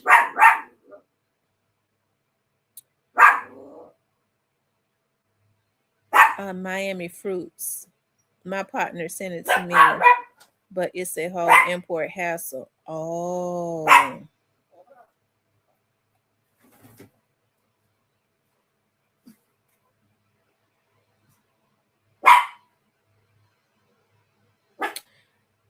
I was looking at an Asian doctor on YouTube, and he said that the secret to health and staying away from sickness is keeping your gut healthy. Everything is supposed to move through your gut. Keeping your gut probiotics. Y'all make sure y'all take some probiotics. I'm gonna tell y'all ladies what I order, and it absolutely helps. I'm gonna get ready to show y'all what I order all of the time.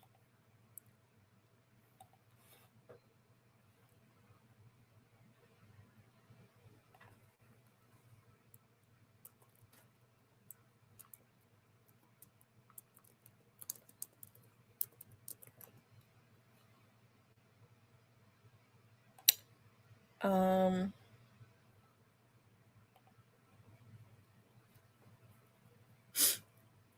yeah, I promise y'all this works. I promise y'all it works. Ladies, it works. And it's for men too. Especially if you're in your 40s and you're dealing with perimental. I'm telling you, y'all, this works. It absolutely 100% works. I stay ordering it. I order mine from Amazon though.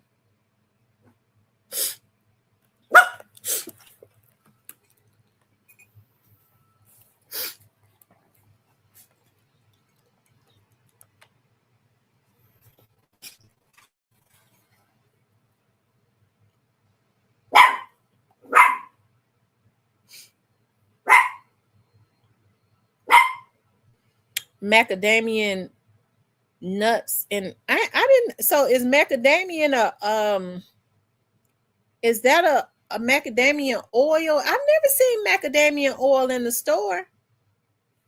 Let me look that up. Macadamia oil. I've never heard of that. I've heard of macadamias, but not macadamia oil. See, when they had big lots, that was my store. It used to have everything that they didn't sell in the store up in there. Let's see, macadamia. I know I'm spelling that wrong. Oil. Macadamia oil. Oh, here it is. Macadamia oil. I never saw it. Oh, they sell it at Whole Foods. That's why I never saw it.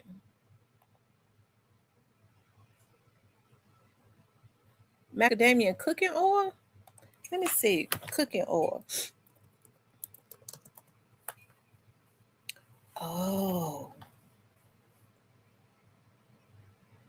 Oh, wow.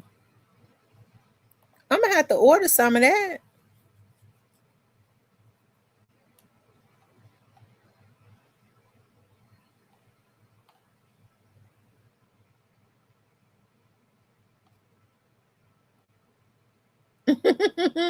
She said Whole Foods is bae. I'm gonna tell y'all another thing too, y'all, that I be using that gives me energy. And this is what my doctor told me.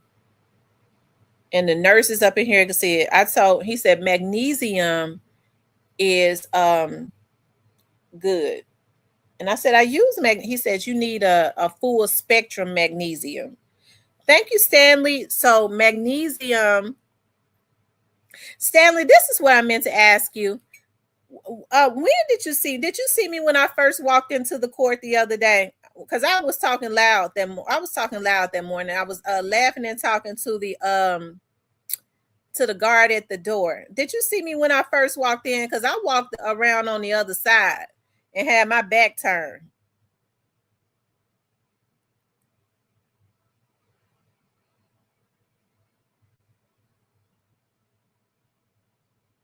Okay, that's what it was. Because I was loud. So you recognize my voice because I was loud when I walked in that day. I was laughing and talking to the lady at the security guard at the front door. Yeah, it's good to get a magnesium that is full spectrum. It's different forms of magnesium. And so we'll pick up a magnesium and then it only get magnesium that says full spectrum. Full spectrum. And that has all of the different kinds of magnesium that you need in it. It helps with your sleep, it helps with your bones, it helps with your muscles.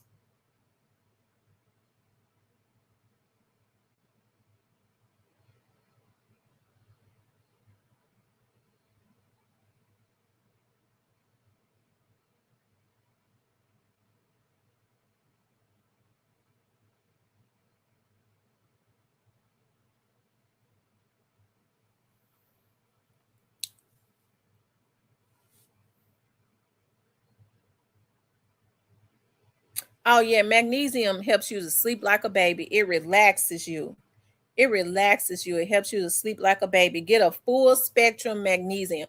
Y'all, we got to help each other because they don't tell us. And then a lot of people think if they take vitamins, that is good. You got to get something that's got vitamins and minerals. Vitamins and minerals are different. The minerals, we used to get our minerals from the food, but remember not doctor, but Minister Farrakhan exposed what they were doing to the food. The reason why we have so many vitamin shops and vitamin stores to come up now, he says y'all know the Nation of Islam they got scientists. He encouraged, they got a lot of scientists and doctors that in the Nation of Islam. So what they do is they take our food and somehow they take the minerals out of the food. And they take the minerals out of the food and they find a way to sell it because the minerals used to be in the food. I was reading in an article that the reason why thyroid cancer is so bad now is because iodine used to be in bread. In the late 80s, they started taking iodine out of the bread. Iodine is essential for our bodies because with our thyroid, when we have iodine in our body, every time our blood goes through the iodine that's in our body through the thyroid, it cleans the blood. The iodine does. They don't put iodine and stuff in the food anymore, so there's nothing cleansing our blood, which is why people are so susceptible to infections. Like I've done a lot of research too. And it is something what they started doing, the ideas that they started getting like back in the late 80s, to produce billion-dollar businesses off of us being sick. And that is taking the essentials out of food. Like our bodies operate off of so many minerals that we don't get in our foods and stuff anymore. And we don't know to go to some people don't even have the money to go to a vitamin store to even buy these vitamins and stuff. So I remember, y'all know I take an iodine pill like a couple times a week. And so I remember when I went to my OBGYN, my GYN, and the nurse asked me all the types of medicines that I take, vitamins and stuff over the counter. And I told her I took an iodine pill. She said, "You take an iodine pill?" And she says, well, let me ask you something. What made you decide to take an iodine pill? I said, well, I told her I was reading about it. I take a selenium pill every day. And she says that, okay. She says, well, and she was a nurse practitioner. She says, I come from a family of doctors and midwives. And they always spoke about the importance of iodine. She says, modern day medicine does not speak about that, does not talk about the importance of that. A lot of people don't even know that there are iodine supplements on the market. She says, but I come from a family of, and they always spoke about the importance of iodine. And I was looking at a doctor from the UK, and I shared it on my Facebook, and I'm gonna find it and let y'all look at it a couple years ago. And he says, I'll never forget that white doctor rose up and said to the interviewer, why don't the American doctors tell the American people to take a selenium pill every day, and that fights cancer? He said, why don't they take a selenium pill and they wouldn't have all of these different types of cancers? And if you think about it, you start looking at like all other countries, you don't hear about them talking about them having people dying in record numbers of cancer like they do in the United States. But sickness is $1 billion business in the United States. The money is in the medicine.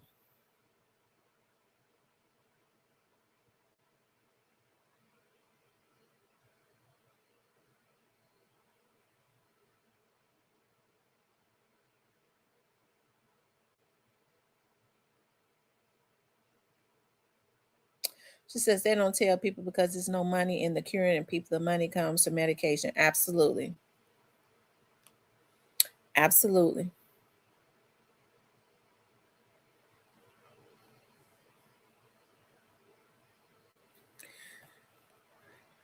Hold on, y'all. I'm gonna play this video right quick. Shout out to Justice for Doll. Did y'all see the video that Justice for Doll put up? I don't know if y'all did y'all get a chance to see the video that the recent video that Justice for Doll put up? Just she says they don't tell people because there's no money in cutting and curing people. That's the reasons why that the doctor that I'm gonna have on, that's why he was indicted. I mean, you think you're gonna be curing the people that we use as guinea pigs and experiment on, the people of color? Because 95% of his practice were black people. I mean, clients were black people. And you think you're gonna be curing them? We make our money and fill our hospitals up off of black people. So they had to do something to try to get his license taken, and got him indicted, and he was found guilty.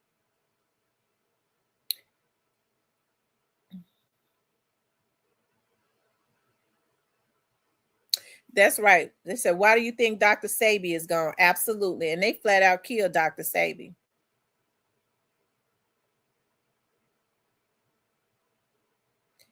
Dr. Sebi cured the H to the I to the V. They took Dr. Sebi to court and he won. He had the proof in court that the person was cured. They don't talk about that in the American media. He won the case.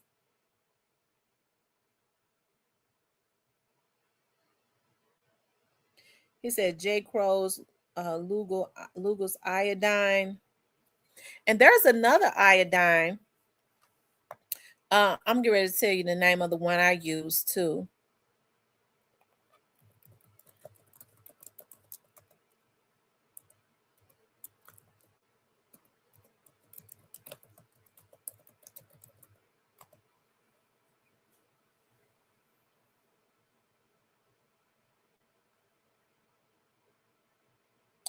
Hold on, you guys.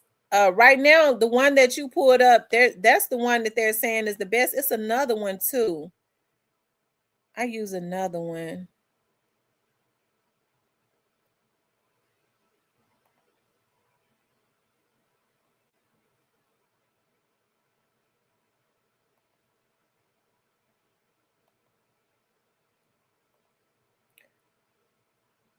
That might be it. I just got a different bottle.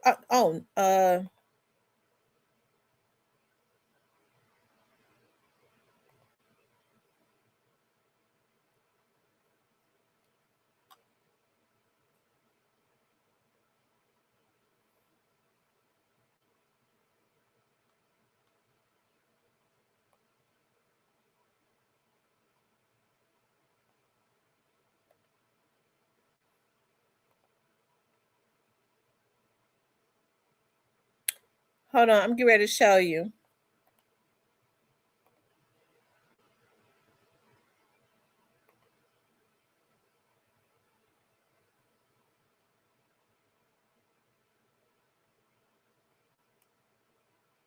I use this one too.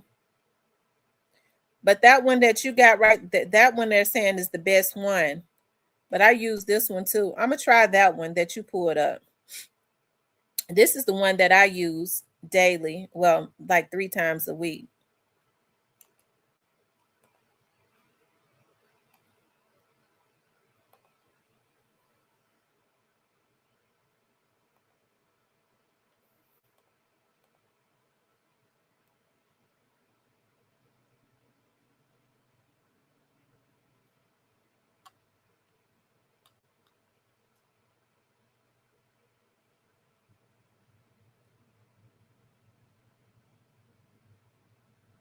Hold on, you guys. I'm going to pull it up.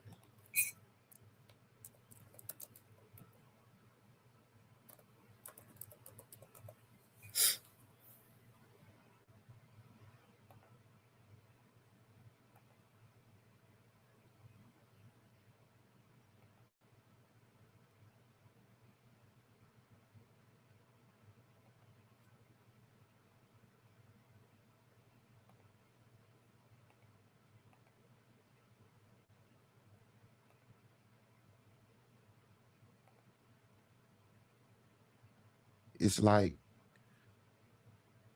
I'm on the CMG side of the war. Yeah.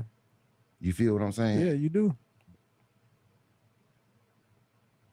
I wonder why they making no Welcome noise. back to our channel Justice for Dolph. Happy birthday, young Dolph, the king of Memphis forever. The best did they wanted to finally take out Dolph. Relationship like with Dolph when he died. Your personal relationship. If we would have seen, we ain't have each other number, but if we seen each other, we definitely would have spoke. So if you would have seen Dolph. Few more pictures. While It ain't got no sound to it. I don't know why it don't have a sound to it.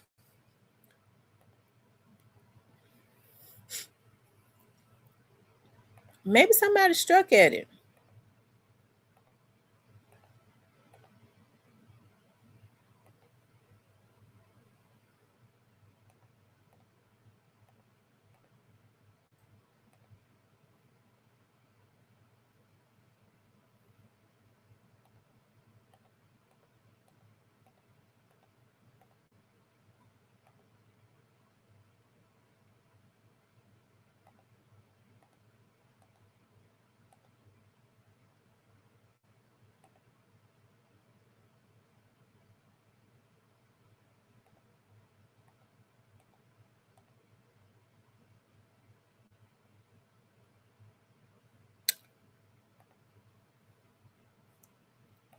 See, let me look at it again because it ain't have no sound.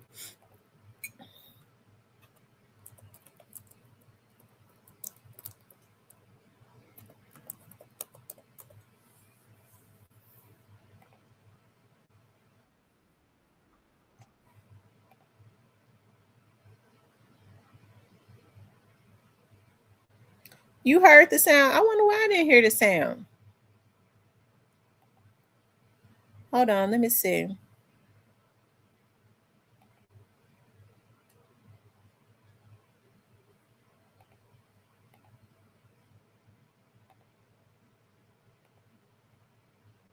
right here. Just remember one thing from this introduction. If anybody knew all the details what Quet and Trella planned to do to Dolph and Piari artists, he would be the one with all the details before and after the tragedy. Quet's right-hand man.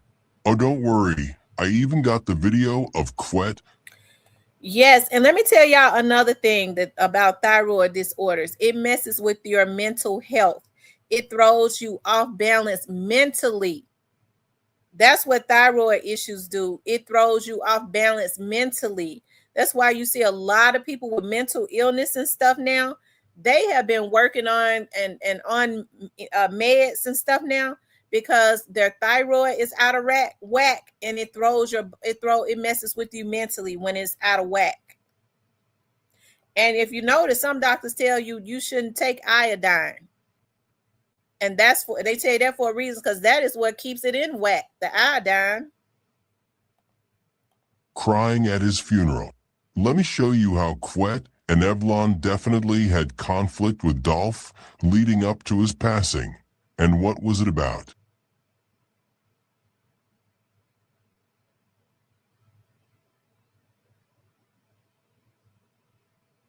While we unmasking Evlon, we might as well unmask Lance Black. He is one of the newer members Quet and Evlon brought into the Memphis crew. Lance, Quet, Evlon, and a failed coach Jamie are brothers for life. I better not find y'all got Jamie in the crew selling dope. We did see him all around Trella and TZ birthday though. If anybody knew all the details, what Quet and Trella had planned for Dolph, it was these dudes, and probably Derek, and God knows how many other people. We heard Ian saying he protested within the group, since he wasn't cool with Gotti for years. I think it makes sense who he was talking about. People be saying justice for Dolph is full of shit. Not credible, and can't believe nothing he says. Beautiful. Make sure you enjoy the never seen before pictures of hot Evlon and Lance at the same private Memphis crew gathering.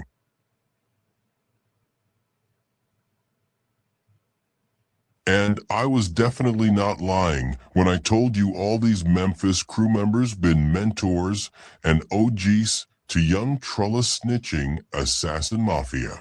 Told you about the fight TZ and Quet both got into after some guys swung on their cash cow hot rod at Club Love. See, even TZ knew Hot since latest around J Money days. How would TZ know Hot personally and saying to free him and Govan in 2021 if Hot was locked up between 2018 and 2022? He had to know him since earlier years, just as he met Juke at a Memphis crew member's good friend's house in Atlanta gambling. Y'all say I am wilding, but you see I protected his identity. Could have name dropped that location too, if Quet insists. Trulla Mafia were the Memphis crew apprentices and the youth program, where you think they got all the knowledge from. Relationship like with Dolph when he died. Your personal relationship. If we would have seen, we ain't have each other number, but if we seen each other, we definitely would have spoke. So you would have seen Dolph, it was no smoke. No, oh hell no. You did not want to see nothing bad happen to Dolph. For what? Dolph ain't never did. Man, Dolph ain't never did nothing to me. Yeah.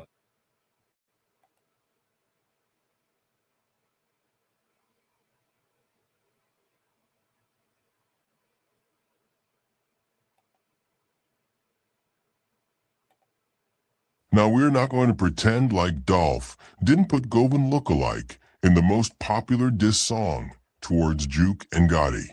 Luckily, Dolph left us a major clue in there, and stating his position on how he feels about Mr. Super Guilty Govan, and that he is part of the same conflict. In the song Play With Your Bitch, Dolph exposed Hernandez, Govan to millions of viewers before anybody ever heard of this loser. Dolph was the first one to expose Govan on social media for years before any blogger. Dolph told us how when all the Memphis crew leadership was locked up and pipeline dried up a little bit, and Gotti was in conflict with Juke, both Govan and Juke had nowhere else to get high-grade weed from but Dolph and Daddio, co-owner of Piari. At that time, both were financially struggling and fighting millions of problems and couldn't ever afford the weed, and Dolph was even fronting them. Grown-ass men with ties to Craig Petty's, Hot, and on Juke's side, all them dealers, and both were always fucking broke. How you trap with Craig Petty's and end up broke on Bradley Street hating on young successful men because you never was shit like your mama said in my comments. I am amazed how he pulled off not being a millionaire from weed only.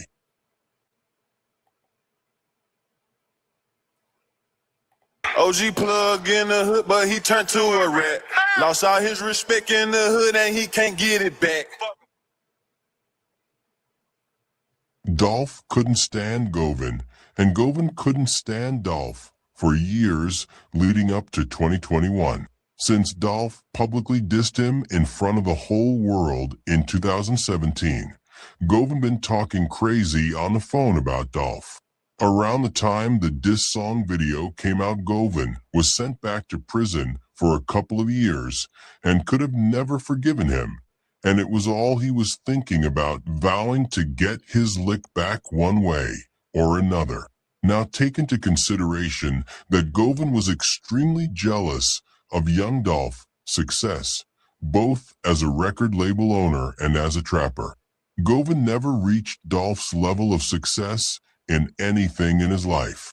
The only thing he achieved is Guinness World Record for street beefs with his own family members and friends, and ended up broke after having whole Craig Petty's, Hot, and Mr. Real Estate around him.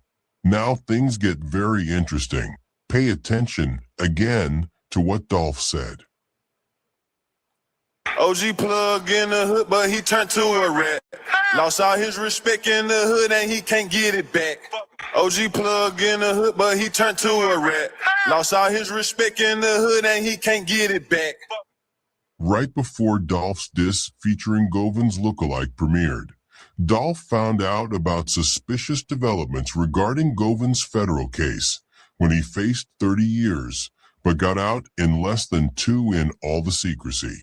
Then Dolph found out about Govan hitting the stand against T-Rex and was trolling really hard for years until he publicly dissed him again on this song with Young Scooter from the end of 2020. If you check my original crew video, you can see Govan posting on Facebook talking to TZ and Devin Burns how he needs straight cop out on the city to handle his business.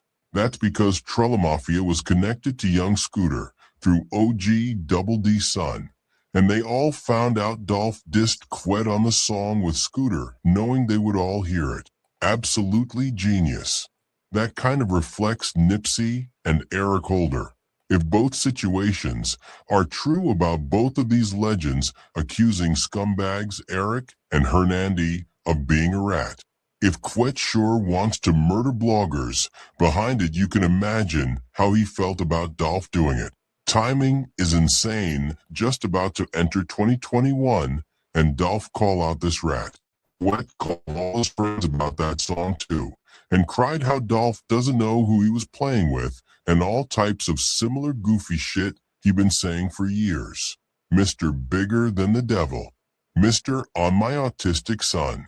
Now, before we come back to Evlon, I want to remind you something real quick, which will be important to remember for Evlon's part. OG plug in the hood, but he turned to a rat. Lost all his respect in the hood and he can't get it back. If you have been watching my channel, then you already know how Mr. King rat already threw Hot Rod under the bus and incriminated in the still ongoing investigation near end and start of legal process. After DA Assistant Paul Hagerman showed state and federal hand by saying the music deal for Straight Cop aka failed rapper Justin Johnson was one of the payment methods in murder for hire plot with Juke and CMG. Here comes my favorite Memphis snitch and tells on Hot Rod being on the phone when they discuss percentages and how Hot was the first person to call him right after Juke It was successful per Govan's request. Let's check this out real quick. Important to know, Roderick Kelly nicknames are Hot Rod and Nose. I gave him Mr. Cold to keep his identity private as long as I could. Let's talk about the Big Juke connection, man. Of course, this is something that everybody want to know. Prosecutor claimed you was basically the middleman between Big Juke and the shooters, man. Why are people saying that?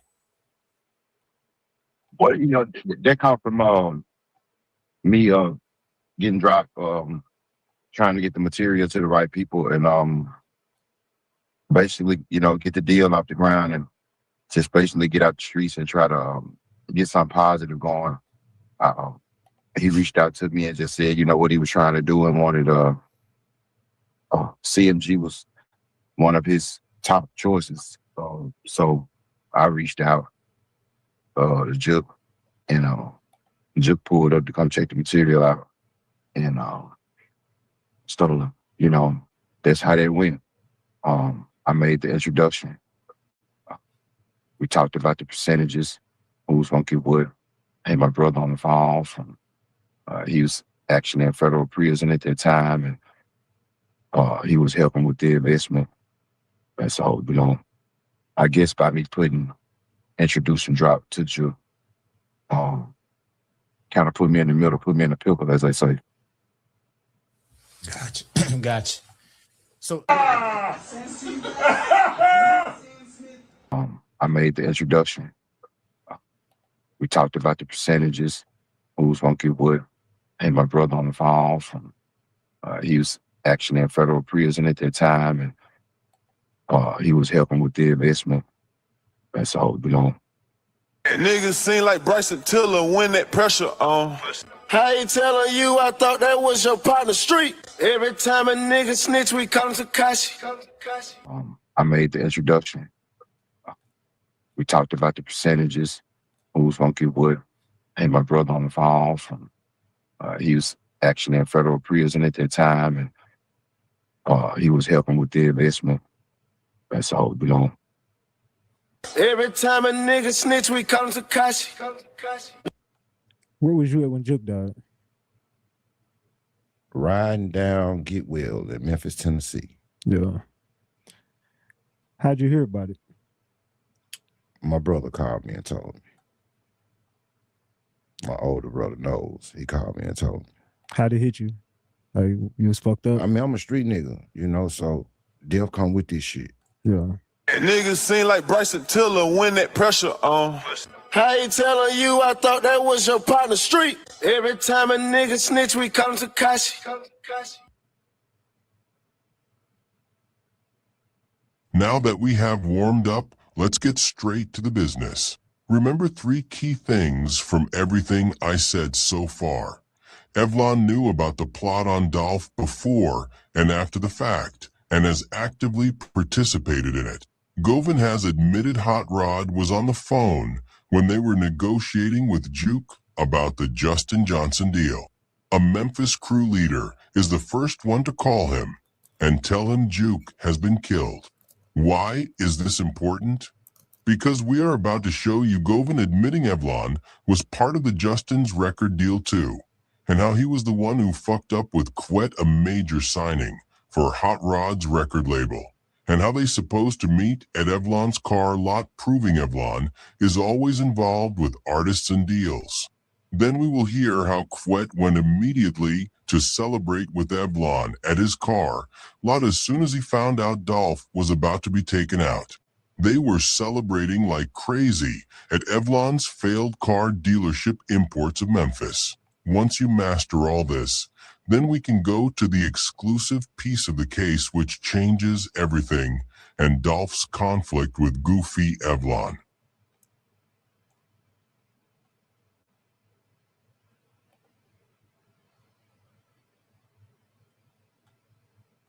Govan was convincing Straight Cop he would be even bigger because of his notorious street credibility and reputation.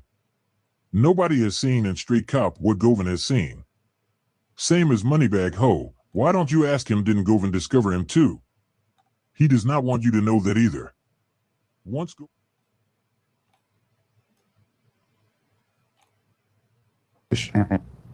So, you know, I say that to say that all of this could have been avoided if egos wasn't in the way. Yeah, it's sad. Absolutely. Well, 2021, a few months prior to the actual shooting, you were actually working with Straight Drop to try to sign him to CMG. I was. And some interactions happened at your house. Can you talk about that? Yeah.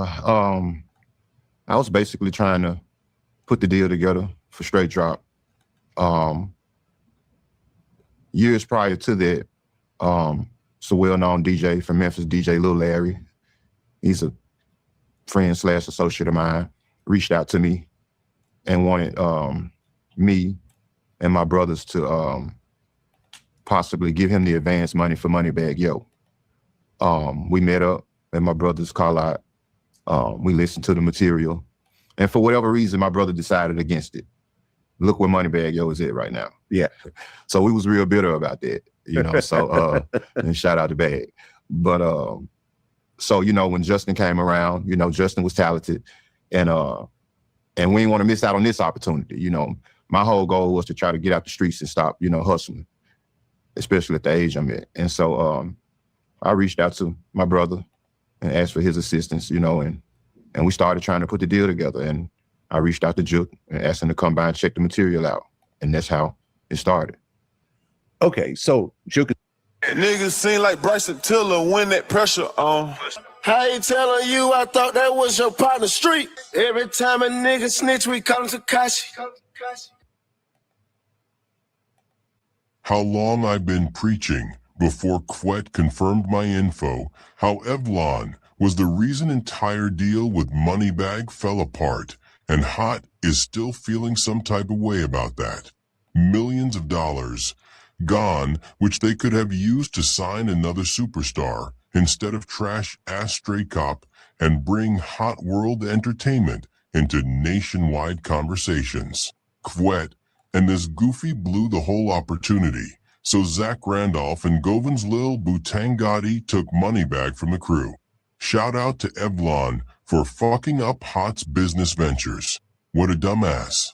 I guess I am still not credible. Let's see.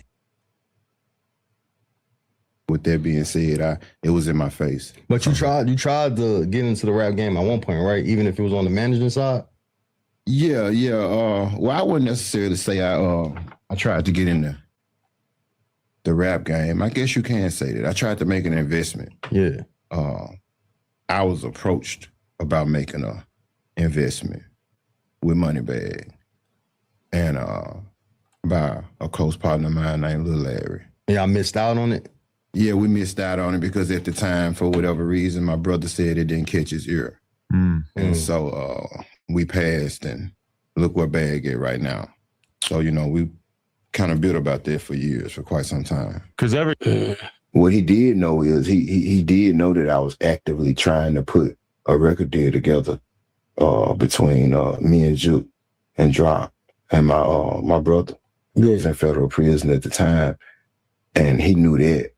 And so with him knowing that, he was able to take that and say, you know, I made the introduction between Drop and Juke. It was Every time a nigga snitch, we call him Takashi.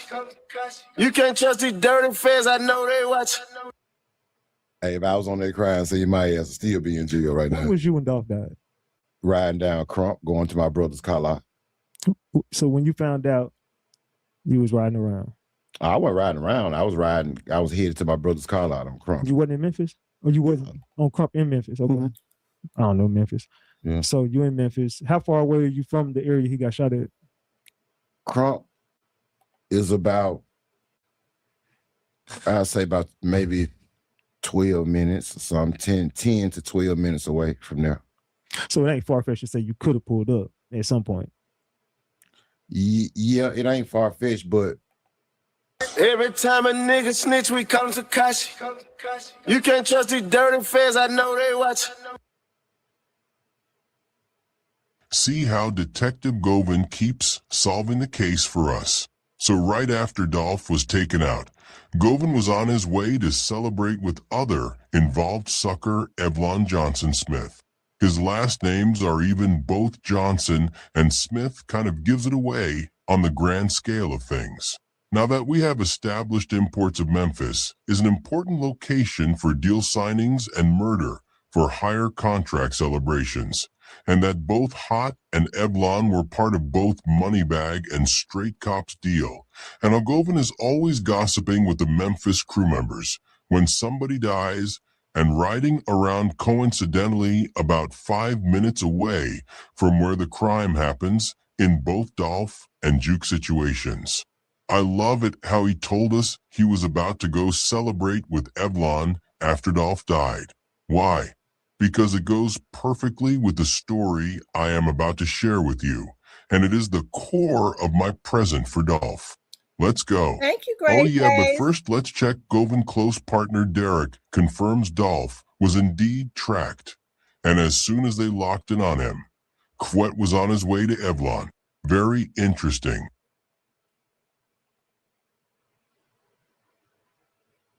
Shout out to Justice for Dolph for making Derek and Govan fall out for good. And we got now Derek giving side information to all the channels Govan hates from the bottom of his heart.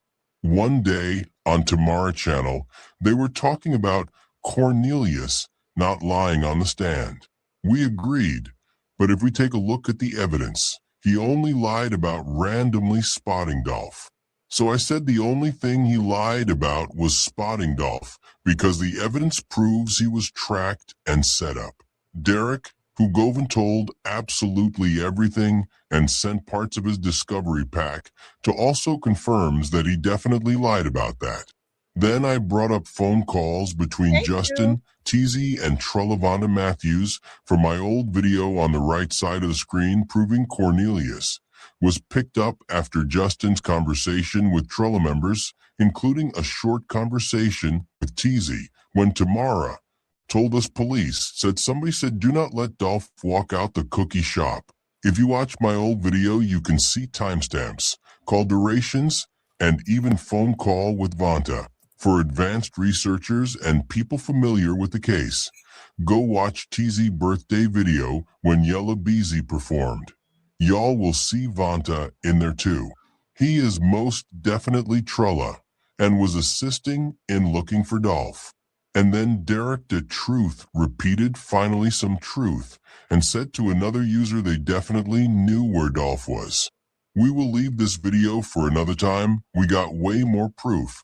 But this is good for now to show you that Dolph was set up and tracked not only that day, but the previous ones as well. And then the killer's closest thing to a father or big brother meeting to celebrate at Evlon failed car dealership. Get the fuck out of here. Evlon was super involved. Now I will tell you how else I know he was involved and how Dolph felt about him. Keep in mind that if anybody knew all the details, what is about to happen to Dolph, it was Quet and Evlon. Hot was in the federal prison, so he wasn't able to participate in closed-doors meetings between Memphis crew members. And that really makes sense when Mr. Ian said he protested within the circle and declined offering his assistance in the Dolph plot.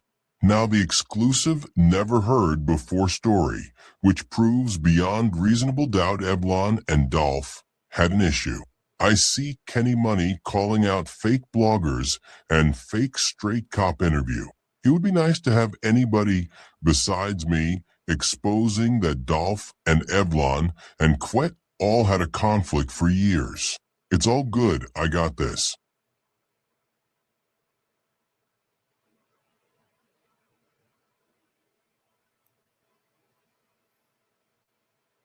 Young Dolph versus legendary sucker Evlon Johnson Smith.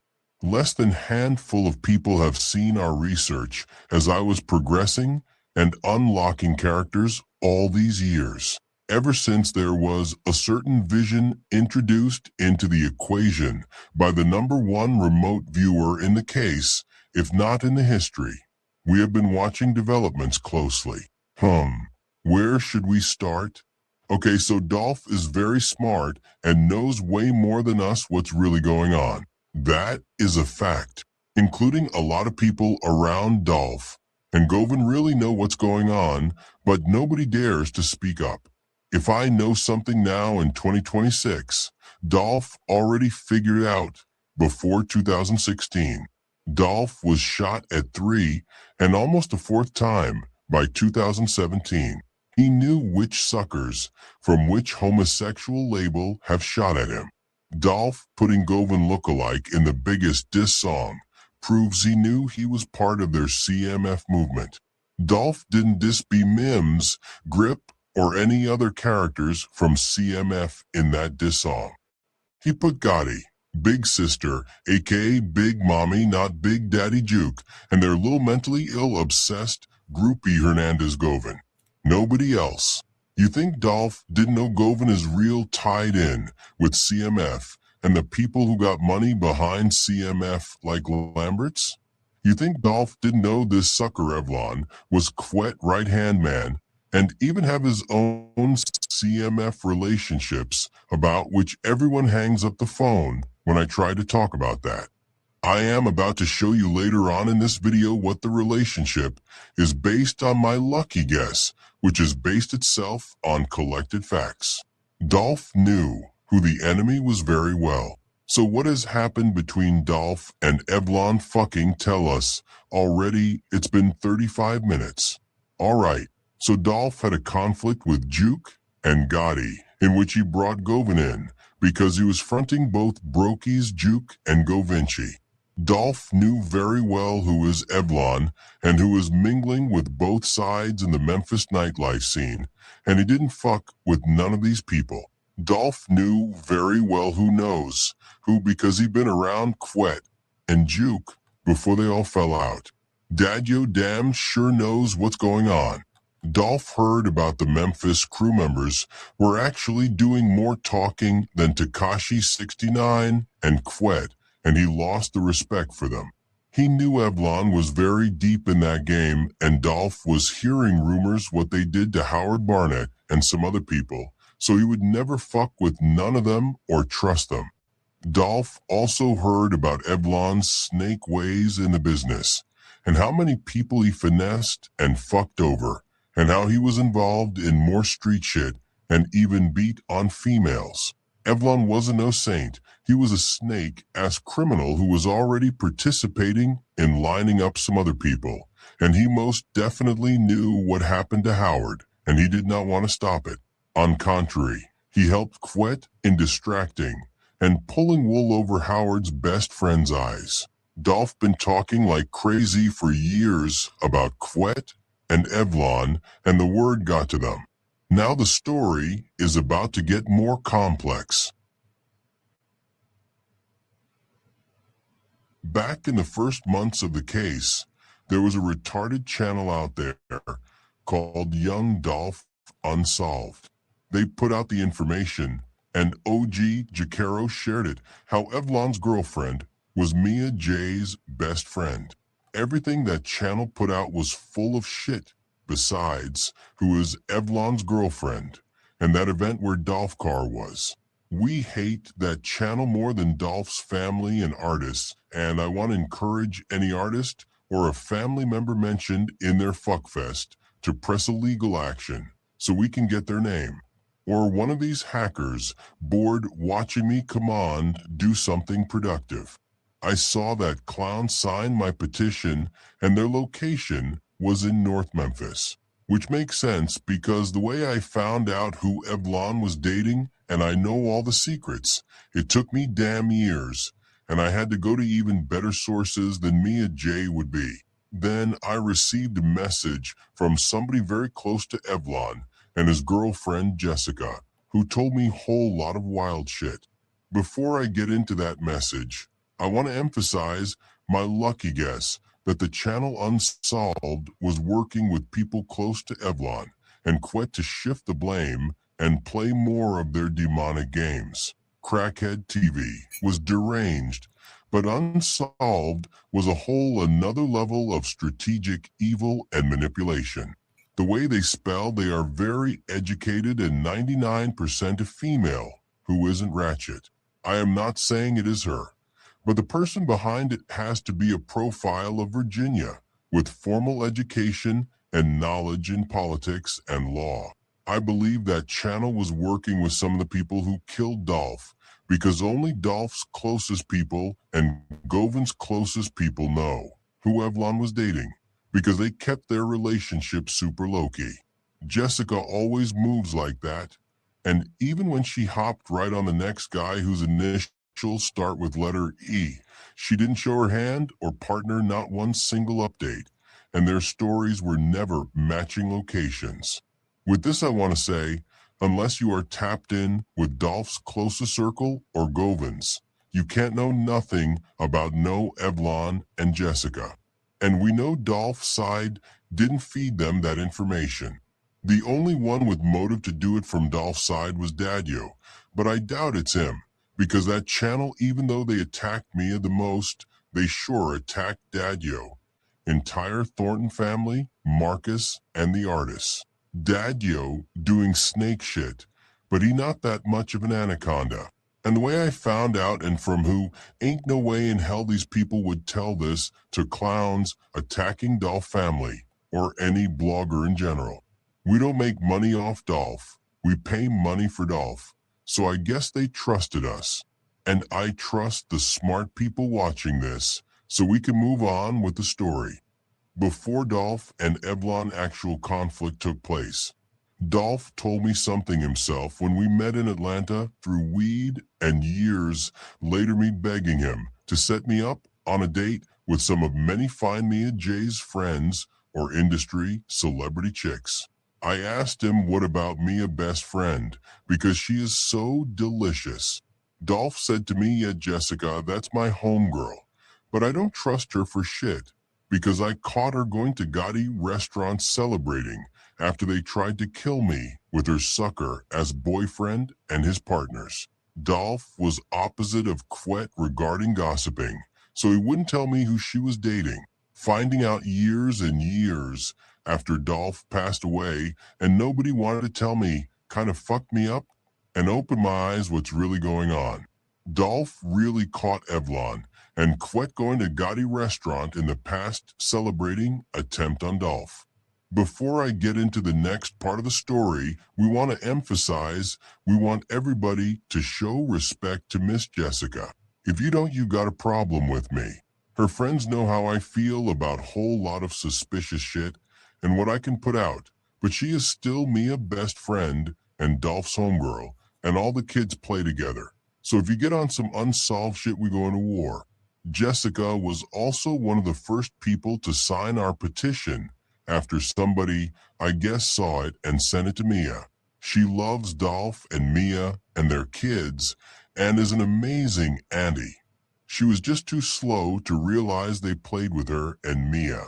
She isn't slow naturally, she is very smart, but Evlon being a master manipulator, he had her doing shit she didn't even realize, to this day, probably what really happened.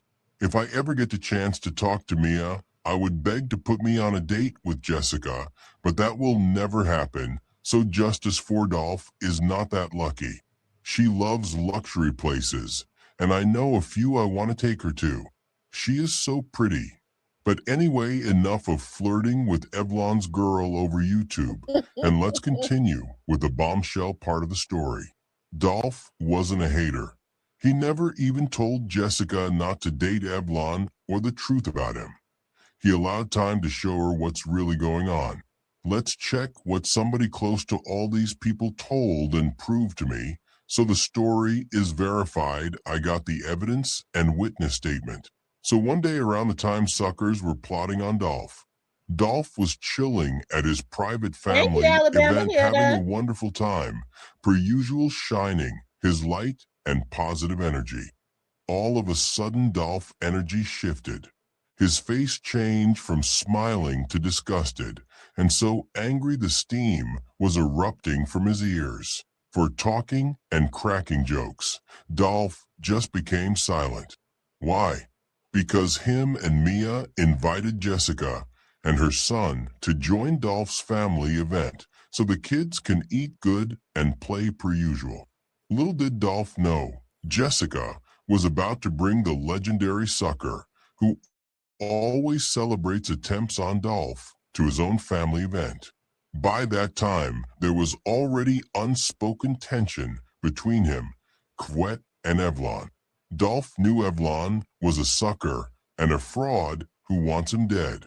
Dolph always keeps his composure, but this time he lost it. He pulled Jessica to the side, telling her not to bring that Hernandez Govan shit and that CMF shit around him or his family, and how these people want him dead, and how they sent Evlon to get up under Dolph like a little snake he is,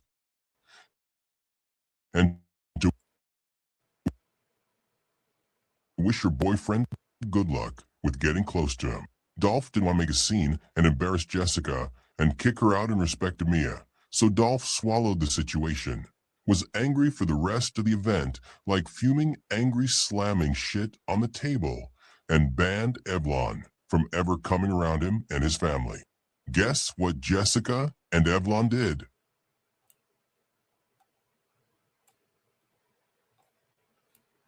Evlon, being a snake little demon that he is, and knowing that Dolph didn't even tell everything to Mia to keep her out of it, both Evlon and Quet tried to take advantage of the situation. Right after their little Trulla apprentices caught Dolph, took him out, and these two goofies celebrated popping champagne at Imports of Memphis. Quet came up with a plan to send out Evlon on another demonic mission. The first was unsuccessful, trying to get Evlon to get up under Dolph like a slithering little snake. Then they switched their plan around, because right after the event, Jessica told Evlon he is not welcome anymore around Dolph and his family. So sucker Evlon ran to Quet crying how the mission was unsuccessful, and Dolph told him to fuck off from his family basically. That was one of the reasons Evlon was so down with the plot and signing Stray Cop deal. He found out Dolph knew everything. They thought Dolph would never find out. Dolph should have choked this little sneaky bitch Evlon in front of the kids and the family to keep it real. So during the celebration of Dolph's death at Imports of Memphis, Quet told Evlon to try to get up under Mia next and play demonic games with Dolph kids, since he told him to stay away from his family. Quet, knowing Daddio won't protect Mia, it was a perfect mission. Basically, Evlon manipulated Jessica into bringing Evlon around Mia and the kids for months. After his passing, playing nicest, sweetest Uncle Evlon, digging information on the case for Mia to see how much she knows, and to laugh at Dolph playing with his kids after he told him and Jessica to fuck off from his family with that Quet and CMF shit. Evlon loved this demonic game he ran with Mr. Bigger Than the Devil until the real devil came to collect the murder for hire contract God put out on Evlon, because him and Dolph couldn't watch that evil ass shit anymore. And before Evlon and Quet take that to the whole next level, the powers of universe have intervened and gave this sucker Evlon and Quet exactly what they were begging for. Justice for Dolph doesn't promote or conduct violence behind the situation, but I would damn sure personally go hunt down Evlon if he was still alive now trolling Dolph playing with his kids, and I would make sure he is handled accordingly. Now that the sucker is gone, my intervention is not necessary, and we can all enjoy the beautiful hit job executed by God and his loyal tool called karma. Enjoy time in hell, Evlon. Your buddy is on the way too, as soon as Juke Killer can get his hands on him. Laughing out loud. That's on my autistic son. We are about to check the news article of Evlon's accident and how the #1 remote viewer in the case predicted the accident and how we chose not to save him and let the sucker die and burn in hell. Evlon got his neck snapped in the car wreck, while other 3 or 4 passengers walked out without a scratch, meaning either he was the only one standing up, as people say, pouring the last glass of champagne, like he was pouring it at Imports of Memphis, or they snapped his neck like Bane from Batman movie, threw his ass in the van, and faked an accident cartel style, knowing he is so soft he would fold even before Quet. Evlon was a loose end doing demonic shit. God killing him or the Memphis crew doesn't matter. His death was closely linked to his actions, like all other involved goofies in the Dolph plot. Check this out how powerful universe he is, and tell Gotti and Quet to keep playing games they up next on the God hit list. Shout out to God, the realest gangsta in the history of universe. That boy didn't even go after Juke or TZ first. He took it personal and personally chose to handle Evlon first. When his mama cries and all these nightlife people make sure to tell them to thank both Quet and Evlon for this outcome. Straight goofies.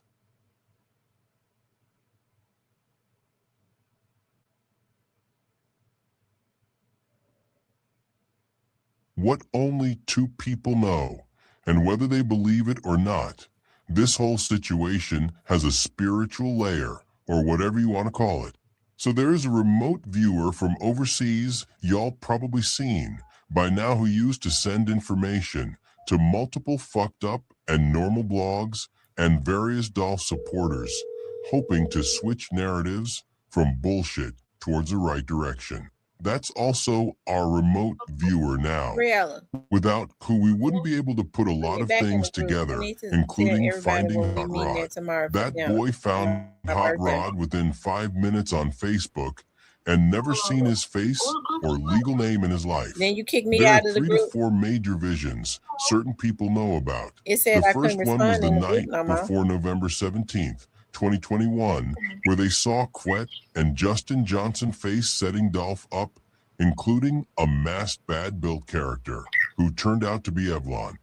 Later on in the same vision, they saw Mr. Ian divided between good and evil, and he had to make a choice. The remote viewer found Quet on Facebook By December, after receiving death threats promising to do him, like they did Desmond Rogers. When Ian did his first interview, the remote viewer called all excited, saying that's the last guy that's him. Our remote viewer never met nobody from Memphis or been in Memphis. To identify Quet and predict this character, Mr. Ian, was so spooky. Some time has passed. Quet name and picture started making the substance abusing blogs. And then the first week of August, there was a recording made where remote viewer introduced the second vision to the equation. Now this one was super spooky and intense. Multiple blogs got it, and even some viewers. Basically 2 weeks before Legendary Sucker was expressly shipped to hell. The remote viewer saw the face of the masked bad-built short guy who lined up Dolph with Quet and Justin in the first vision. The remote viewer ended up behind his eyes and as a passenger in the car, sitting right next to a female driver. The bad-built guy started having flashbacks of that first vision, what they did to Dolph. And then the devil spoke to him, told him what you and Quet did, you will pay for it. Whatever is the thing Quet cares about he most, and it is in Houston. Right now we'll show you how real the karma is. And for you, enjoy the summer break in Miami. Some shit like that. He looked to the left, and the female driver got shot through the window in Houston. Evlon looked to the right after car teleported to Miami scene right away I just next, put in there. I want and him everybody to sawing the meet car crash tomorrow coming at for him forever. directly. The female driver was Madison. sent to the light because she didn't participate in the plot, but was a balancing karma Debbie, for you try to Quet act like taking you out don't eat somebody else's Chinese child. It rice was Desto. and The remote viewer all of that. only found out she exists after she died and the news hit blogs. We We couldn't got believe egg it rolls, because we we got got a whole rice. recording of this story about a month and a half before, including text messages on WhatsApp from early But they August. got The different remote kind of viewer fold. They got repeating shrimp what's in fold, the beef fold, recording, chicken that whatever fold. is the most important to Quet in Houston will be destroyed as a repercussion for his actions. We all thought it was a legal business him and And Flip that's were more part of, expensive. and that daughter was a metaphor for a business or Clover G. Us, including the remote viewer, didn't think it was about his Well, actual daughter, and that it was I no always get metaphor. the I If we always get knew the that we spicy would shrimp attempt to fold save Desto. and But the when it clear comes to egg Evlon, rolls. the remote viewer immediately identified him in the second vision once he Yeah, took they off his good. mask, because by August 2022, our remote viewer already knew about The Quet rice is for 9 good. months almost and checked his every They just post good. and Oh, picture he forever ever is good. posted. Anyway, Evlon in the second vision Let's see died what in time Miami forever in the car goes wreck. tomorrow. One thing which was wrong on the original I did recording Granny's made time to 2 get ready. weeks before Evlon died, now that I listened to it, is they saw Evlon getting T-boned when the real accident looks like a car hit his van from the backside. The vision ends with Desto being sent to the light and Evlon being dragged by demonic hands straight to hell and opening in the ground, and was screaming like crazy, talking about, "Please forgive me." Tomorrow. We knew it was Hours. Evlon. Well, the remote Sunday they viewer was close at excited per 8:30. They usual closed on and was saying, Monday. "I saw Evlon So dying in car wreck in tomorrow Miami they'll be and going to open. hell." They open at Means he 11 participated in the plot. and We close at chose 8:30. not to So save him we need to meet and there let the at things least about play out. 4:30. If he What you wasn't think? playing with Dolph Kids and Mia on some demonic shit, we would 8:30. regret now not saving him. But this way, now fuck Okay, I'm Evlon. gonna put in there That's what he 4:30. gets. Cry like a bitch forever, Quet, knowing y'all little plot and greed and jealousy next to being whole demons got your best buddy out of here. It is way bigger Quet fault than Evlon's. I hope you carry that shit on your back for the rest of eternity, you big goofy. So yeah, we got proof our remote viewer called both Desto and Evlon deaths before they both occurred within a month of that recording. Once Desto is sent to heaven and Evlon to hell, the remote viewer looked inside the heaven portal. It was a very positive energy, elderly lady hooked onto medical devices in a hospital room opened her eyes for a second expecting to see her grandson visit her in her last days, but he never came. That's Govin's grandma. When I actually heard about it, well, I didn't hear about it, I felt it. You know, I was leaving my home one day and they followed me and pulled up to the neighborhood car wash and just arrested me and told me I was indicted for murder. And so, you know, it was almost like a death blow considering that I just went through that situation with my daughter. I also had a brother of mine that died in a car wreck around that time, and my grandmother died. All of this happened in a 3 to 4 month span. And so, you know, I was devastated, to say the least, you know, and then to be taken away from my other kids for something that I didn't do, you know, it was just traumatizing.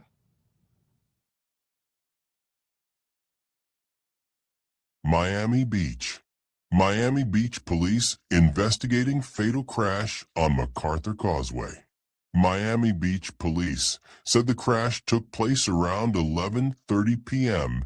in the westbound lanes of the MacArthur Causeway at Fountain Street. By NBC 6, published August 16th, 2022, updated on August 16th, 2022 at 10:32 a.m.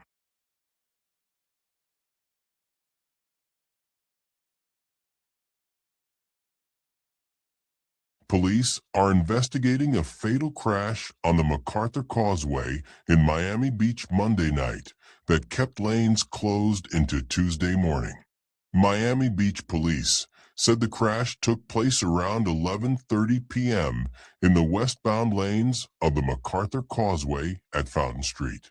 A Mercedes passenger van carrying 4 people was stopped at a light when it was struck by a Honda Civic. A passenger in the van was killed while the driver of the Civic was hospitalized with non-life-threatening injuries. Police did not release the identities of anyone involved. Westbound lanes reopened at 7 a.m. Tuesday as an investigation continues. Charges may be filed pending toxicology results, officials said.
Look, I just started seeing that where y'all said Miss T.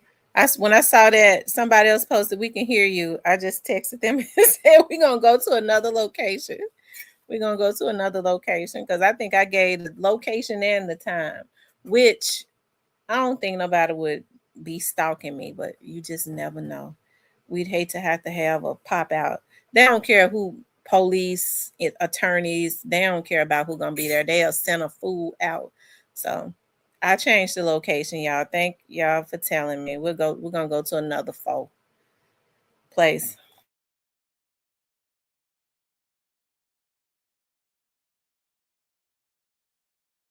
Let's check out Evlon's estate situation, what was going on after he passed, and if we can find out more how stone cold Killer God is.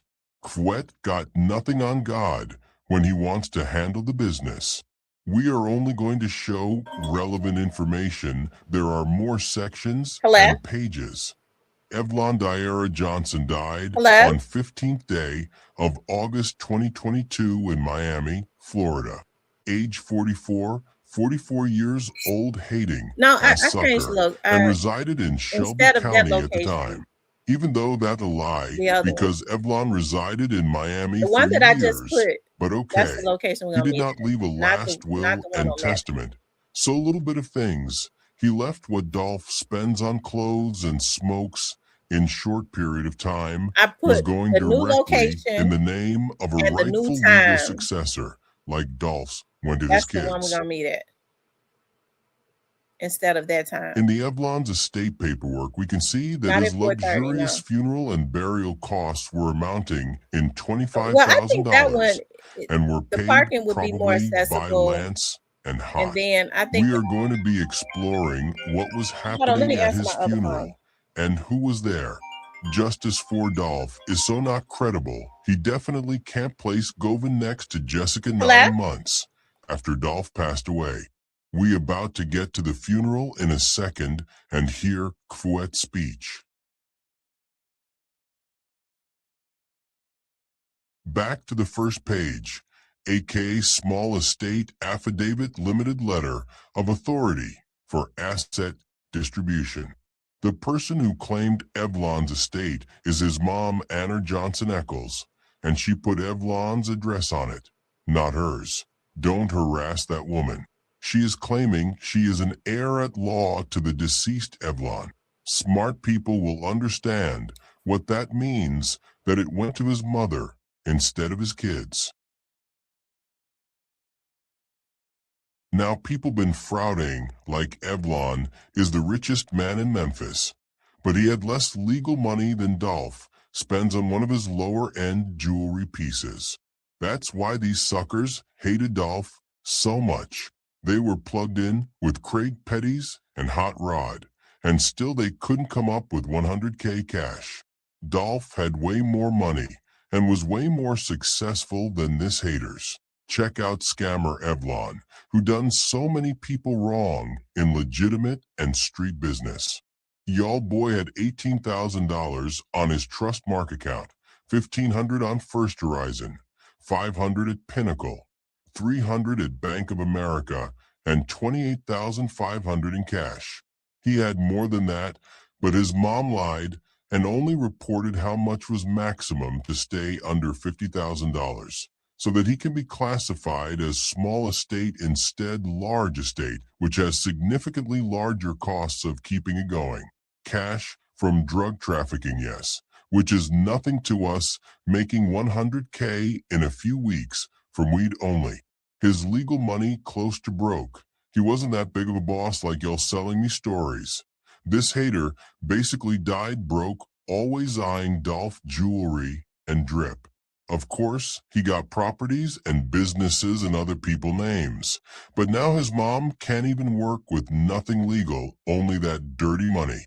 I wouldn't be surprised if scammer Evlon, who owed a lot of people money, had his $30,000 in cash, what was left after he spent his cut from Dolph assassination.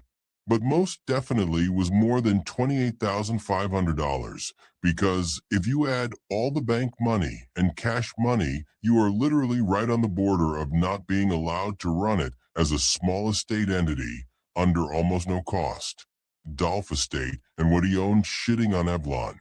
Even Juke's miserable estate looking better than Evlon's, and Juke died broke too with small estate classification, and 2 raggedy ass houses to be split between 3 of his kids. We don't need FBI to pull them records. We got them too. Juke video on dying broke on the way too. This is what I mean 50,000 limit. In order to be classified as small estate bearing minimum operational cost comparing to large estate. His mom legally claims the amount is correct below $50,000. How convenient being at $49,000 and right under the limit by modifying reported cash amount. Of course, he had more than that, especially getting his cut from $1 million hit on Dolph, not 100,000, like the DA office, and their favorite informant Quet are capping about. We already showed you that clip when Quet admitted he would kill Dolph for $1 million on no jumper.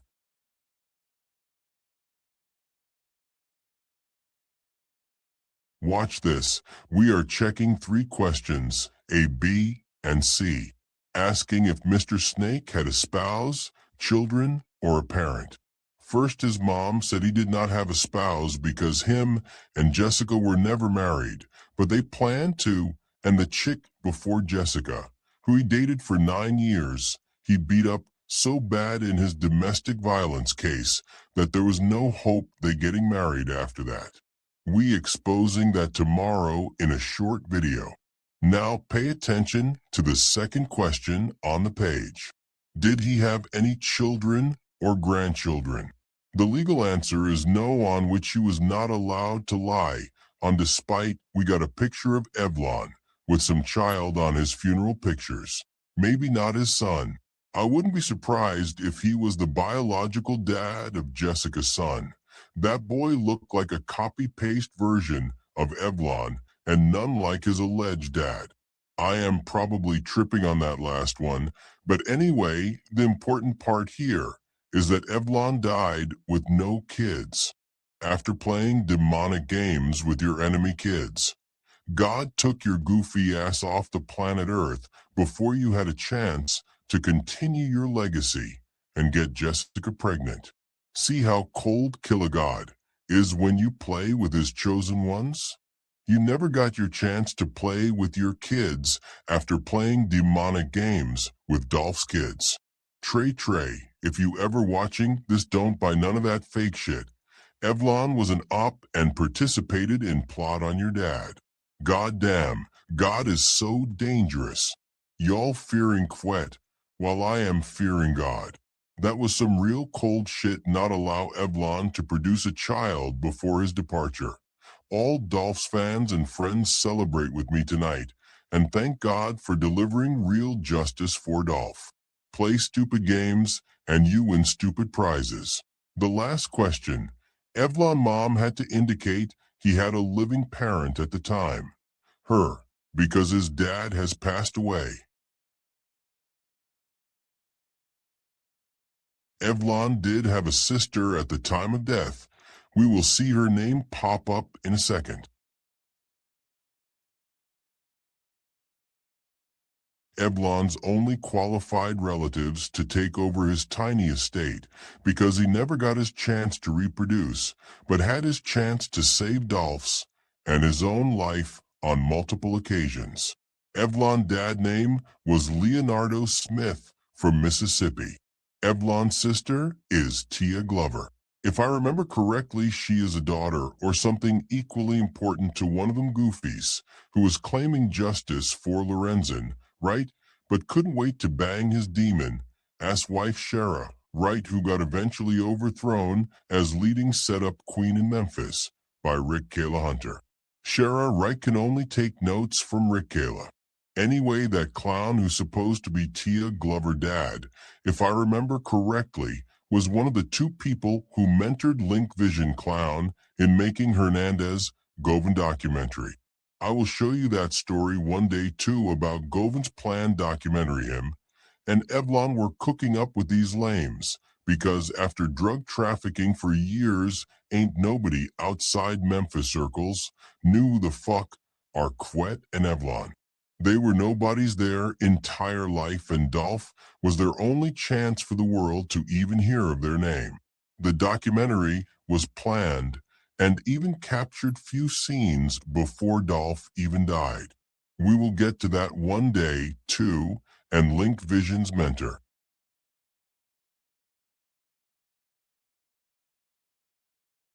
Now we're going to get into the last evening with E-Class, well-known Club Love character, until Curtis Givens started cleaning up the house. His funeral took place in August 2022. On the right side of the screen, you can see him inside of the type of van he passed away in.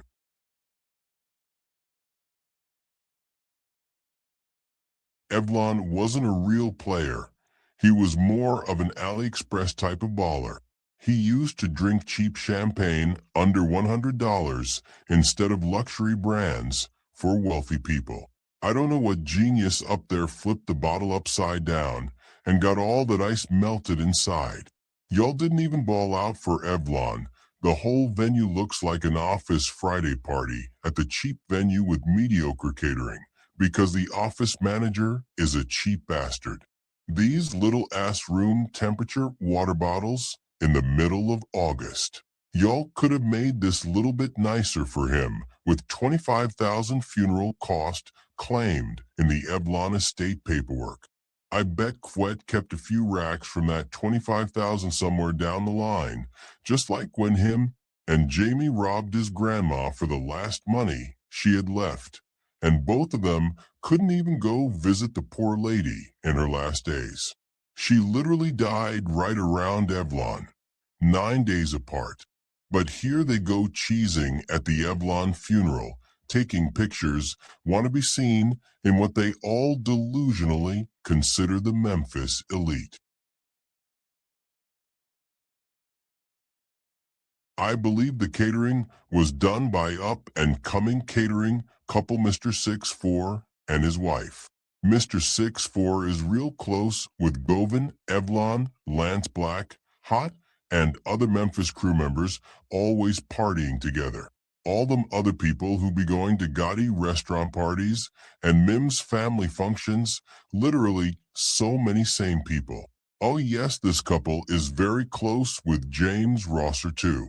Y'all can catch Mr. 6'4" on Govin's prehistoric pictures from younger days. He could be in the crew too, if you ask me. Now, whoever did the catering, y'all didn't even let the entire left side finish cooking on the top, shaking my head. And whoever cut them nice-looking spring rolls diagonally, you deserve to be in the feds with Quet right now for cyberbullying me with these photos here. How dare you fuck up them spring rolls like that with everything falling out as soon as you grab them. Here goes that photo I promised to show you with Evlon and what looks like his son. Could be a nephew too. I don't know, I don't care, I just want to know, did his mom lie in the paperwork, or God is really that gangsta to take him before he had a chance to have a successor for playing with somebody else's? The event was captured by Larry Bland Jr. and Roderick Hinton, aka Another Goddamn Hot Rod, with Hot Rod Productions. He is James Rosser, Quet's cousin best friend. He was also mentor to that roach from Orange Mound Link Vision Films, who I mentioned in the Memphis Crew video, for assisting in capturing all the materials for a documentary Quet and Evlon were making as a result of one of their other motives to take out Dolph for CMG. Larry Bland and this AliExpress Hot Rod are always capturing CMG and crew affiliated gatherings and the events.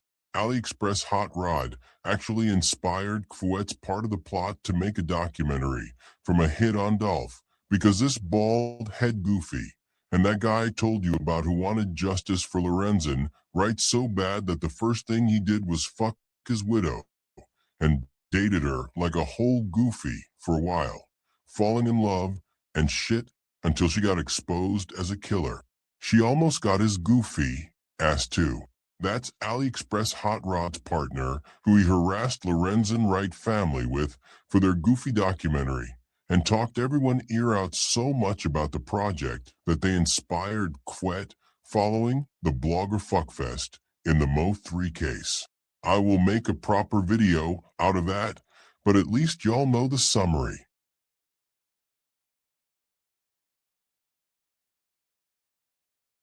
Quite a few interesting and expected characters attended the last night with E-Class event. One character I was hoping to catch was Mr. Ian. However, he was already one step ahead of everybody. Evlon was his partner, but he knew what these clowns did to Dolph and did not want to be caught by someone like me when I get this far into the investigation and the relationships. Because of him and Jessica, I did not do disrespectful video so far and won't. There is no need for y'all that will be crying to me, how dare I disrespect Evlon? Just know this was done with respect. I can turn on the disrespect button at any time while I use my secret proof placing him at his most favorite hotel in the United States and TZ Girl when they all plotted on Dolph in June of 2021.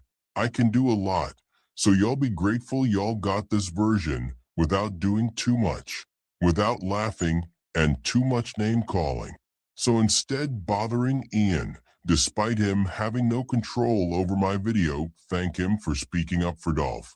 So I decided not to obliterate Evlon for 5 hours now. Instead, now real quick. Now let's see who was there at the event about 9 months after Dolph passed away.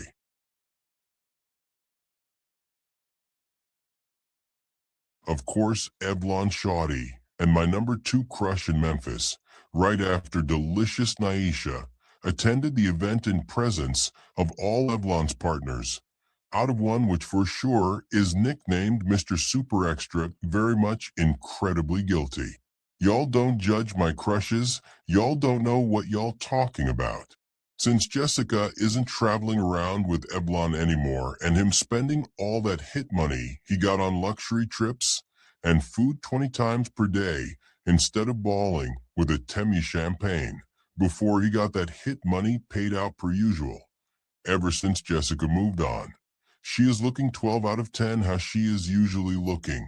This was just a hard period for her and Evlon, stuffing both of them daily with no exercise. And with that hit money, if you pass on Jessica, you gay as fuck, and go put on that CMF shirt, you belong there with Gotti at Diddy and Clive Davis parties, helping NLE Choppa get out that closet finally. Jessica is absolutely beautiful, and I would sell my soul to Yo Gotti and Hernandez Govan for a night with Jessica and crash out like Pooh Shuristy if I need to for that deal right there. Jessica is so beautiful I could compliment her all day, but we gotta move on. If I ever get a chance to talk to Mia, I am begging for a date to get some real justice for Dolph all damn night long with this baddie right here. Okay, now let's move on from sexy Jessica and check out Jessica version me and Dolph be looking at sideways a little. Here goes Evlon's girl posing with the Memphis crew member Lance Black and with I believe James Rosser or somebody wife in the bottom left corner. Next to Jessica is one of the chicks not involved in nothing, but is always around partying with CMF and the crew sides and affiliates, proving there indeed is a connection between crew side and CMG side, and we see none of Dolph people except Jessica at these events. You all know justice for Dolph is so not credible he doesn't have a picture of Hot Rod partying with Jessica and the same group of friends. So which one of y'all putting up bets I can't produce that photo? Anyway, and finally we got my number 1 crush in Memphis, right under Evlon's picture. Man, I want to smash Naisha so bad. Especially her being from the other side, I want her even more. She is actually Evlon's best friend in the whole world, like on Quet's level.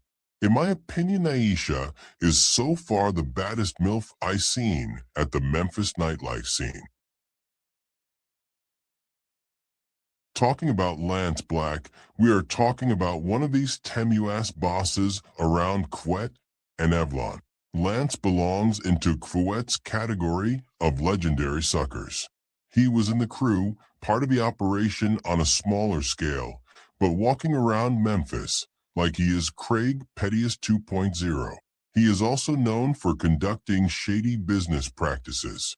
He ran the imports of Memphis business with Evlon, which was partially a part of money laundering and trafficking operation. More on that later. Definitely another owner of the car lot where Quet was running the fastest race of his life to celebrate Dolph death with Suckers Lance and Evlon. Lance Black Department of the Memphis Crew definitely has no power or respect in Memphis, but he thinks he does. It is actually hilarious.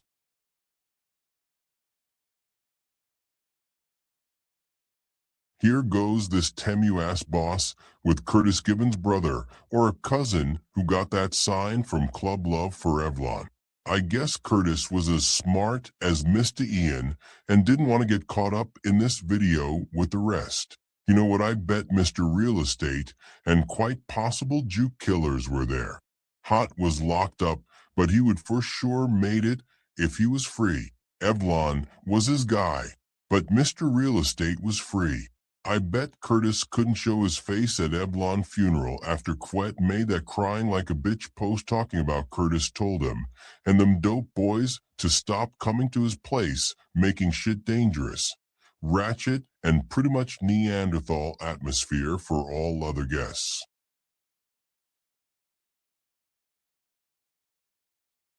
While I was looking at this picture of two Temu bosses, Lance and Evlon, I noticed a picture I wish I had on hand for this video when I am dropping hints and what I got in my archive still to show you.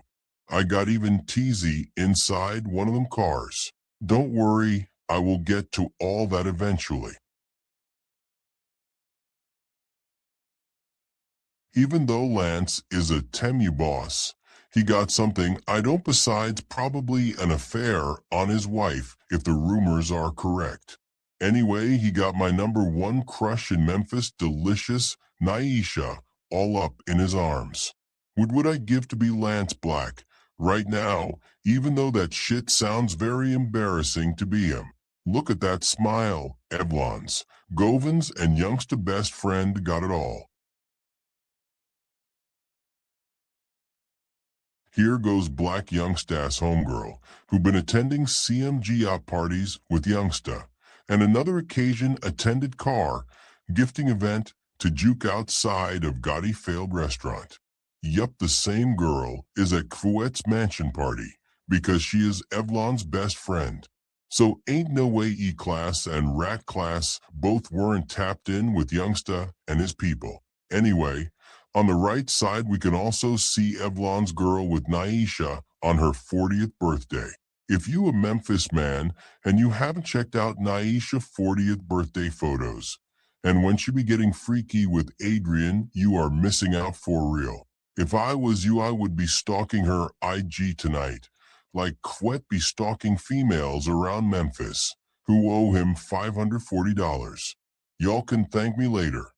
Please go check out Naisha Brown. That is a bad little explosion. What would I give to sit between her and Jessica on that couch? Gotti, I am signing that deal. Fuck your imaginary loaned millions. I need some of this right here, dude. In my Orange Mound Keith D voice, please brother yo, throw me a bone. I am telling you, this is the baddest MILF in Memphis. She is a whole vibe and all that ass on pretty face. I can't even focus on this video, damn Naisha. I can't be hard doing Dolph videos.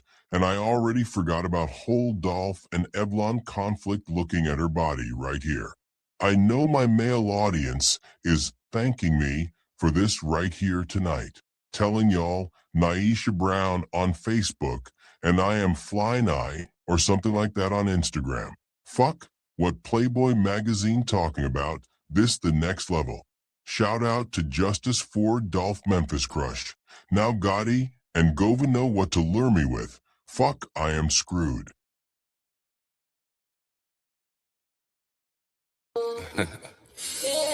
Shorty a little body, shorty my little boo thing, and shorty got the fatty. Of course, Virginia awkward was there being extremely close to Govin and Evlon next to dating Hot Rod and Mr. Ian in the past. She is retired MPD officer and one of the lead roles in a TV show based on female police officers and daily situations they encounter on duty. I believe she was one of the insiders of the Memphis crew at the MPD. I heard she was always intervening in Thurmond Richardson investigations and some more. We don't have anything against Virginia because she didn't plot on Dolph, but she is an important piece of a story. When Derek starts admitting on Tamara, show how Quet and them had an MPD insider who found out it was Desmond Rogers who snitched on the White Bens. I don't know if it was her and her connection still at MPD, or could be somebody else. She is definitely my first guess because she dated Hot for years when he was running in the streets and trafficking internationally. She got to know something. She is in my top 5 or top 10 crushes in Memphis. She is beautiful too. But Hot Rod couldn't keep her playing in our division. She been into women for a while. And of course, we got a failed ball player and ball coach James Rosser, and what everyone telling me in the emails, his crazy-ass wife. I do not know anything about his wife, but all these people who know, all the people I talk about all said the same thing about her.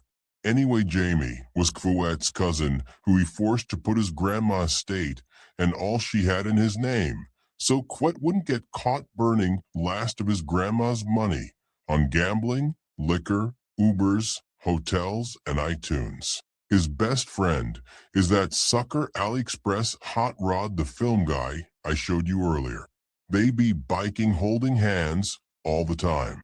James got fired from University of Memphis basketball assistant coach position, probably after Penny put 2 and 2 together that most of nil payments Evlon was providing them with was a money coming from drug trafficking operation laundered through Evlon's brick and mortar businesses. But could be something else. I just love to throw subliminals and hints around before getting to it.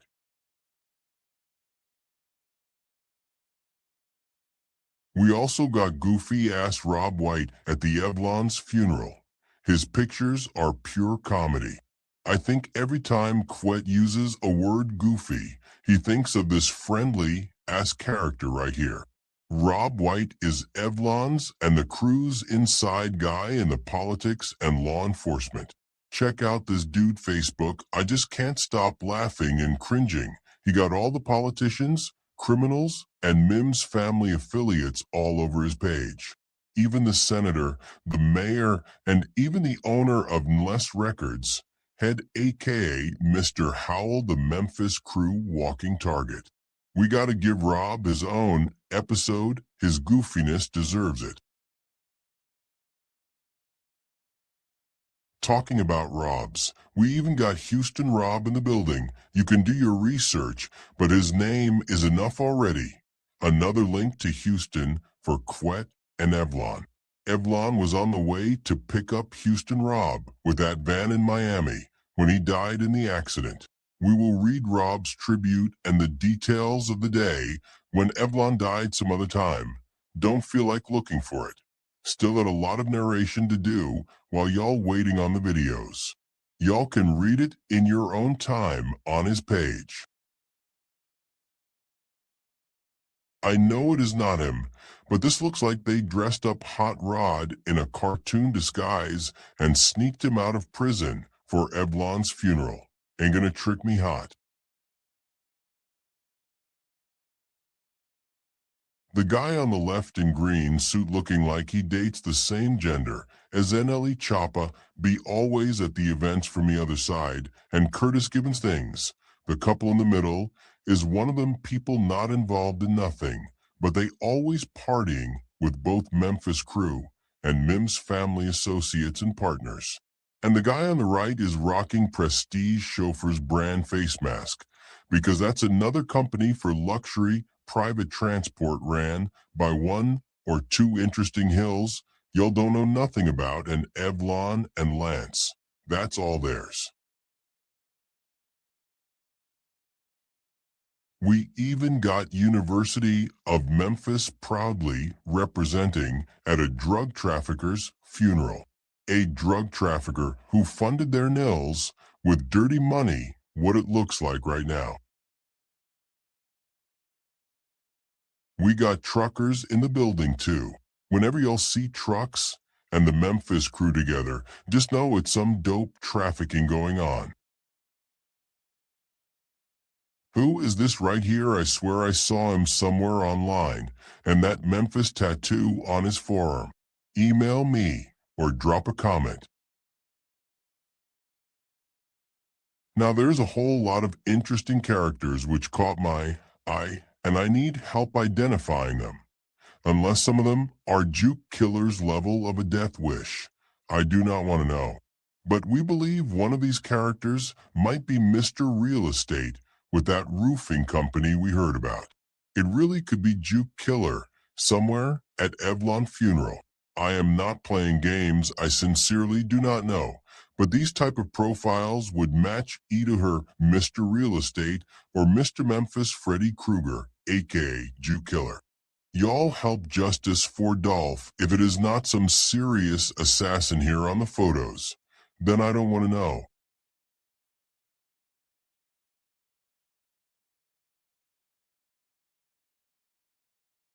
Justice for Dolph is so not credible talking about Evlon ties to CMF. And he can't even pull a picture of a CMF original chain, not a personal other mentally ill goddess bloggers be buying and printing their own shirts. This is an actual real CMF chain. Wait, so you are telling me there is a CMF chain at Evlon Funeral next to Quet and Jessica? Yes, and not only can be found at his funeral, but also at his car lot. What do you mean justice for Dolph? Well, this dude used to be completely broke. He is Big Boogie childhood friend. Evlon took him being a failed little broke convicted rapist who couldn't get a normal job. So Evlon not only made him car salesman, but also moving his and Memphis crew's weed from the early days of imports of Memphis. If you check his account, he is super broke and dusty. As soon as Evlon gives him a pack and a job, within weeks, he starts rocking jewelry. This little Evlon's play son is actually cool with Juke too. I am starting to believe Evlon got Big Boogie signed with Juke and Gotti due to his relationship with both Juke and Boogie. This failed rapper better not dare to drop a comment from his failed rapper page, or I am dropping his paperwork proving Big Boogie, right-hand man, is a rat who was snitching on females leading clothes theft rings when facing his charges. One time when police pulled up on him, he was so scared to go back locked up, he put a gun to his head in front of officers and threatened police to comply with his law, or he would blow his brains off. His paperwork is actually hilarious. Please, Mr. Convicted Rapist, dare to drop a comment without my consent, and I will obliterate you. Don't forget I know about you as sexually harassing females when they used to come to the import of Memphis, trying to buy a car, and you were selling them fake rapper dreams, being a struggling salesman, all sloppy and creepy and shit. Please drop a comment. I am begging you on my knees at this point.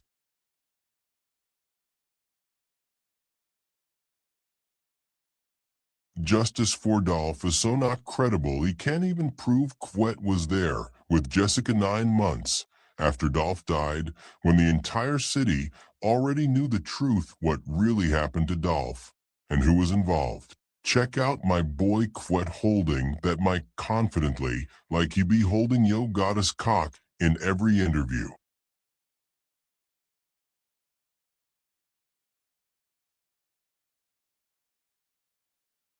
Justice for Dolph now needs your help unless these two guys are some serial killers. Who are these two? The one in a colorful shirt and nice shoes could be Mr. Real Estate. He got that Memphis crew drip on him, while Quet got that Las Vegas Nike outlet drip per usual. Especially him giving a speech, he could be an important part of Evlon's life. I feel like I seen this guy in the white shirt somewhere too. Who is he? He's standing next to Quet, and Quet is drinking some of that champagne for peasants. But yeah, I am so not credible. I definitely do not have Quet's speech while Jessica, in the audience talking about the time stepdaddy of the year dollar bill, shot his ass up at Pressure World, where he tried to lure me to as well. I definitely do not have that clip. I am bigger liar than Quet when he hears name Young Dolph in his interview questions. Y'all can't fuck with me. I've been had this since late 2022 or early 2023, just waiting on the right moment to strike. None of the bloggers could sit on this story all these years and just sitting back watching suspicious behaviors.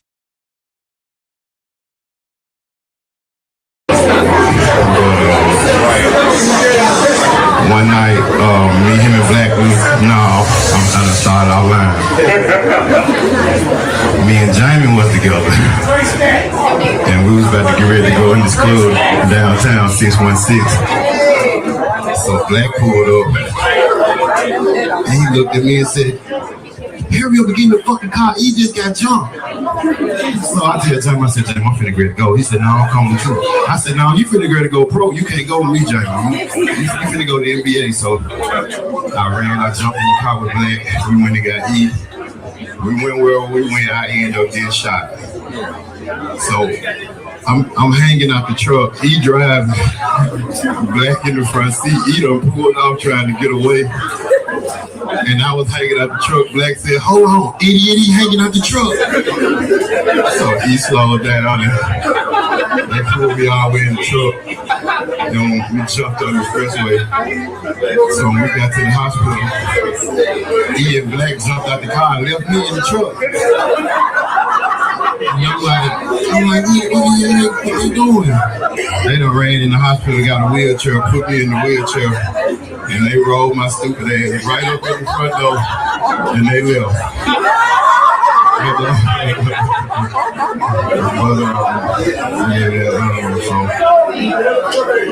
Yeah, man, that's my brother, man. They don't get no closer.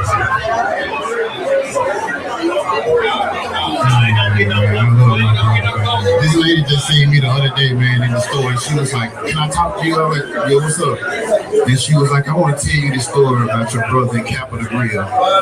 She said it was a dude in there that was being kind of aggressive.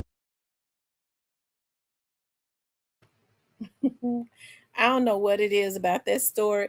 I'm sorry y'all had to hear me on the phone with my friends and stuff, inviting them to the Fa Grill, but because I didn't realize that it was that I had an open mic. But I don't know, it's something about that last little thing right there. I ain't get a chance to hear all of it. Okay.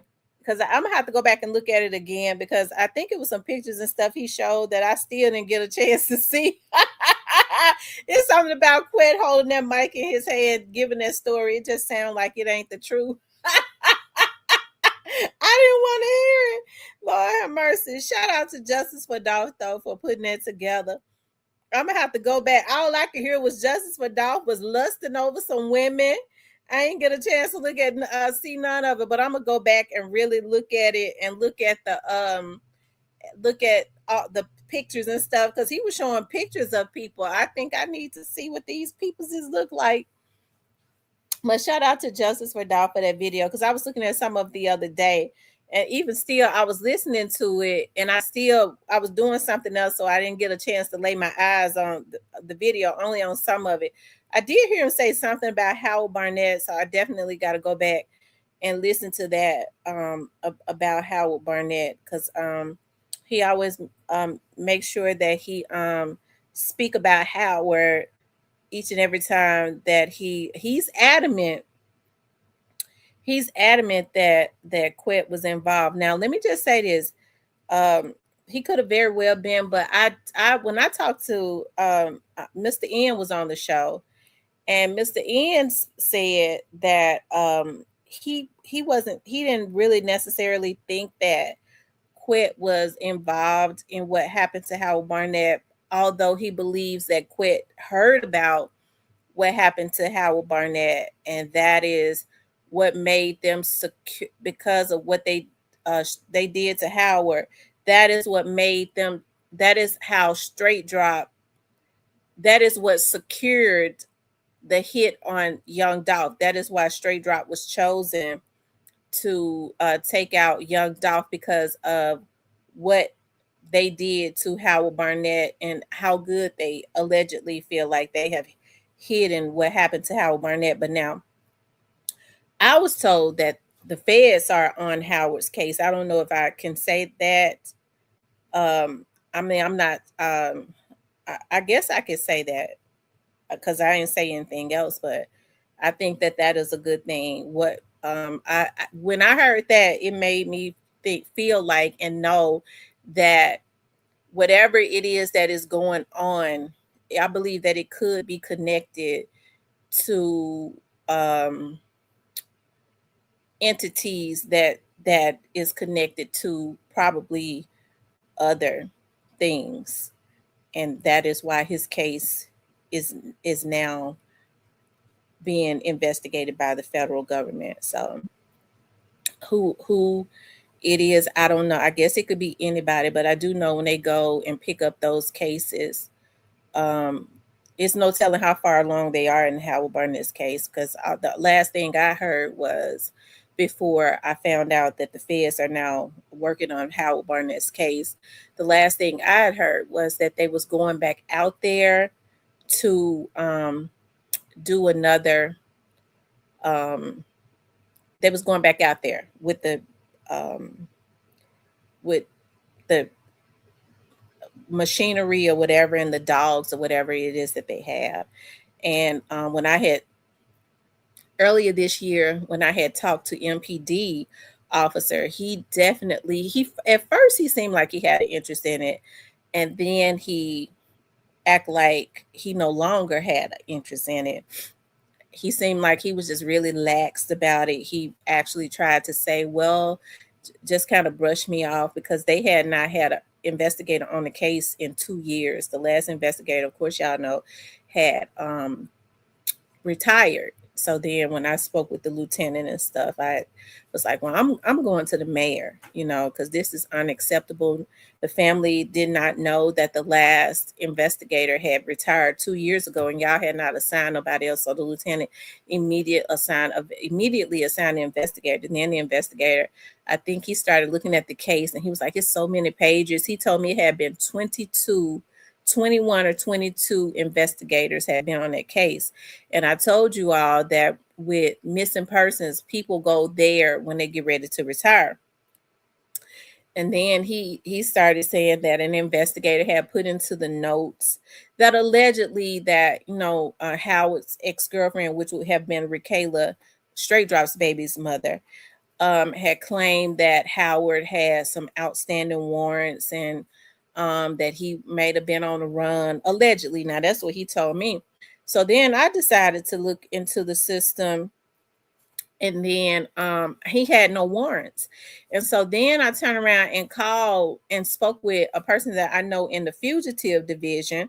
And the person was like, the last warrant that Howard had was before he had gone missing, because he gave me the date, and it was like a traffic warrant. So what would make them say that he might have been running from a warrant? That means that he didn't want to look into it. So anyways, that pissed me off. We ended up having some words, and he basically told Howard's family, that he would only speak with them. He didn't, so he made sure somebody who knew about the system. He didn't want me questioning him. Unfortunately, you have police officers that do that to grieving families, because they know they don't really know the system, and they can just brush them off and tell them anything. So he kept telling Howard's family, well, unfortunately, we got to wait till somebody come forward. If you would hear anything, if somebody tell you something, call us and tell us. So basically they want for a Howard family to do the work. So anyway, I told my friend that's a colonel, okay? And he basically one day, just out of the blue, I should have known. He just asked me for that Justice for Dolph video. Let him see that Justice for Dolph video. And I let him see it. I sent it to him. I was on live, y'all. So I had sent it to him. And then he didn't say anything else. And then later on, he kind of just let me know that he had looked into some stuff. He was like, that van that Howard had, he had bought it from a police auction.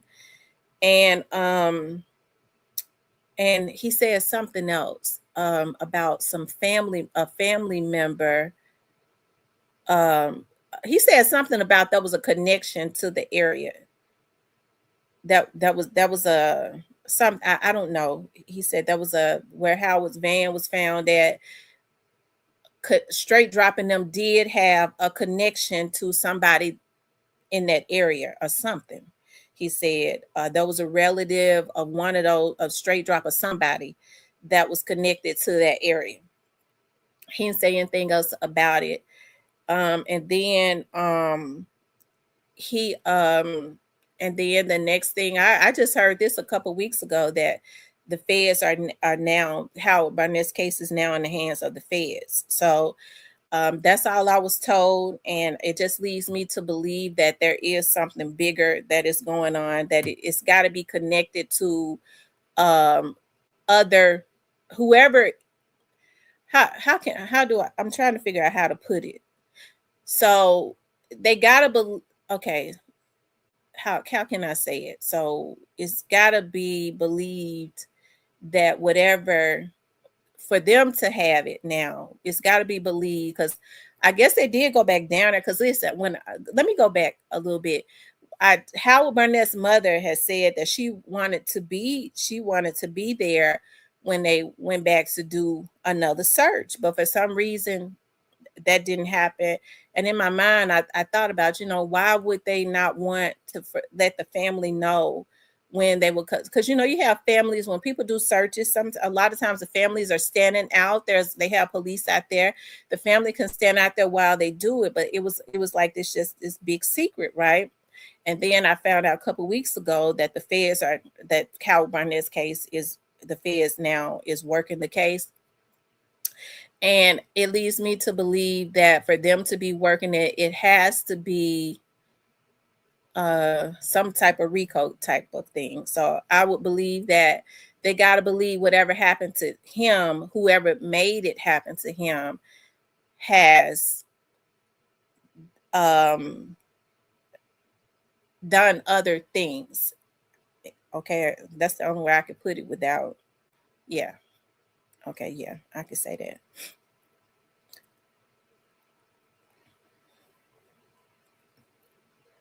Right. Justice for Dolph, right.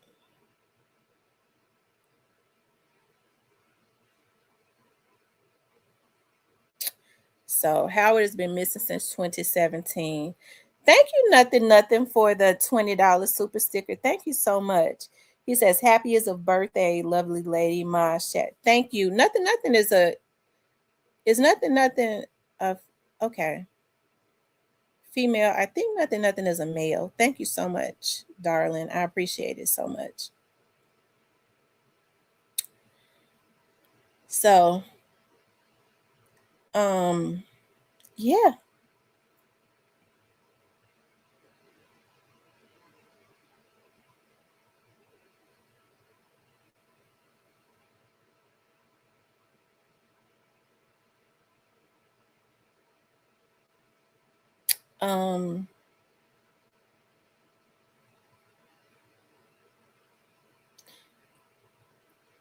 I'm trying to think. I don't know if I should say this. Yeah, I probably don't need to say it because of the sensitivity. Thank you. As Alabama Hitter says, into, because I don't know if it's true or not. Somebody had actually said, I don't know though, as it relates to,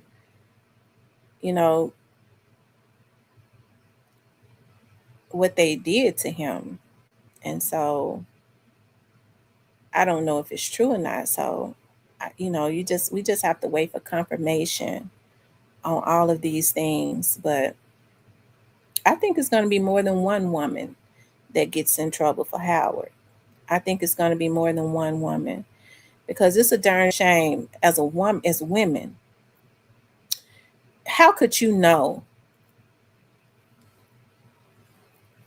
what could have possibly happened to him, or know what happened to him, and live your life as if it didn't happen? Howard was a son, somebody's son. He was somebody's father. And I can't understand, like, as women, like, where have the feelings gone? Women have always been known to be nurturing and loving and kind and motherly. What in the world is going on now? I think I must have just been naive. And even though I worked for the police department, and since 2000, I first started working for the police department since 2000, and all down through the years, I moved to other law enforcement divisions and departments, and I've seen everything, and things have really changed. I have to say that. Like, it seems like I went into like a shock when I started, because for a little while I went and worked in a part of government where I was kind of out of touch, and I was doing HR stuff. And to be back in working in the law part of it now, I see, it's really hard to accept that women are so barbaric now. And these women have children. And the first thing I was scared. You could call in and give a damn anonymous tip. You could have given an anonymous tip. I worked in Crime Stoppers for many years. And I went over there. I was one of the ones that went over there and did the payouts. And I know for a fact that Crime Stoppers is totally anonymous. Okay. And to have women to know that what happened to him, and the people that did this to him, and say nothing, I think what the men get, the women should get also. I don't think they should cut these women no corner at all. They should get exactly what they planning to do with some of these men. Okay. So, I mean, it's really sad, to do a human being like they are saying that they did Howard. God says, when I get them back, you will witness it. You will witness it. How could you grin in this man's face and have been a part of this man's life and have talked to this man and witnessed his goodness and all of that, and saw how he was with his children, and these freaks kill him like that and do what they're saying that they did to him, and these women know it and they say nothing? How could you live your life like that, as if nothing happened, and then think that it was not going to come back? It ain't got a damn thing to do with anything other than God's justice. That's it. You have to understand. Okay?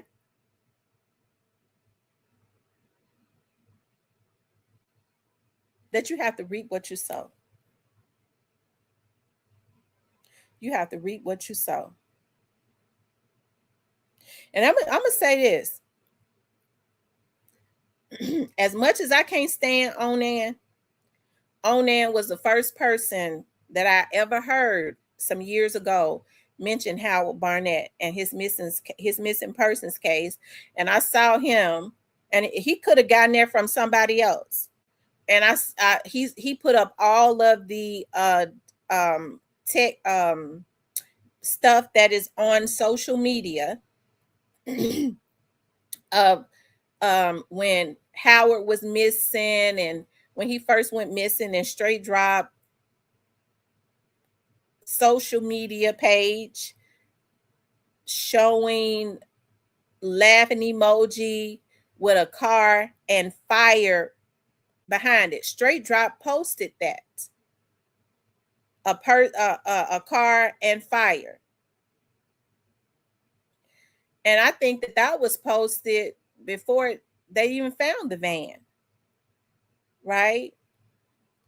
So, I don't know. I don't know. But I'm glad that the FBI, for whatever reason, they got involved, and it just leads me to believe, because you never know who's talking. Okay, because once you can get a foothold on stuff, hey, people sit in jail and they know about some stuff, they will tell it. They will tell. Okay, they will confirm some things. And it'd be one that they've held in their back pocket, something that they've held in their back pocket. But I can see if they did to him what they're saying that they did to him, as far as the extents that they went to try to ensure that his body was never found, I can see them giving them the death penalty. And those women need to get, if they don't give them the death penalty, they need to give them at least almost life.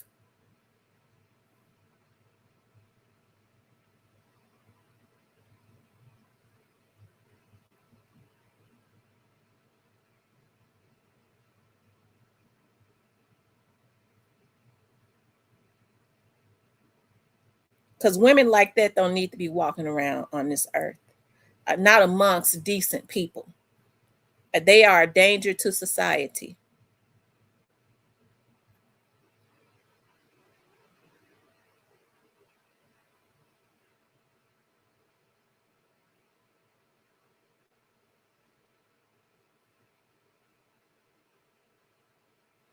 I don't know.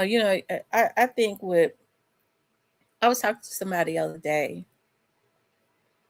and it almost made me, when these women get scared, the stuff that they do. Okay, I'm sure they're watching my page, but they got to understand that the consequences of what comes along with trying to mess with somebody like me. I say what I say, because I have a God backing me, and then there are other consequences, right? And so, I get to thinking about, like, I wonder if some of these women, when they're set up queens, and I mean, they're worse than serial killers. They are. They're more sociopathic than serial killers, because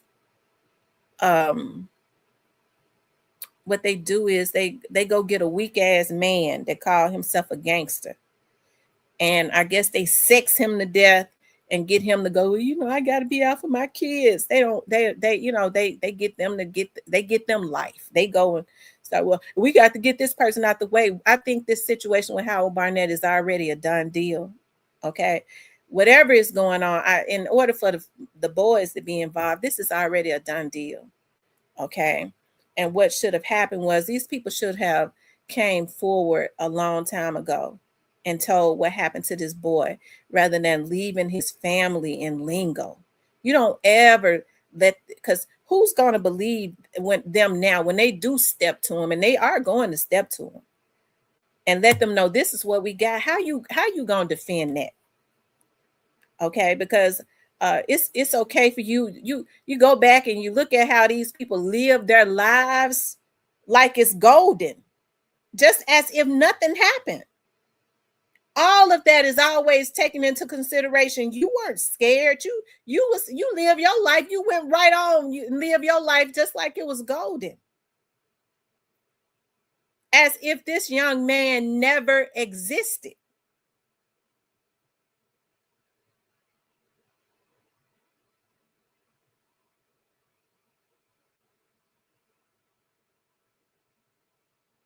Okay.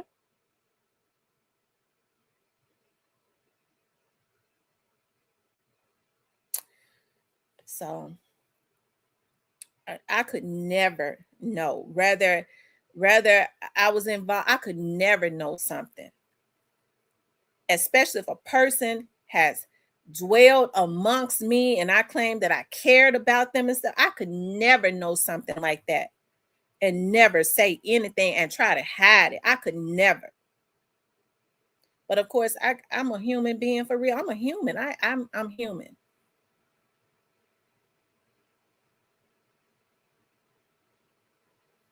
And I don't think they're gonna buy that I was too scared stuff. I don't think that they are.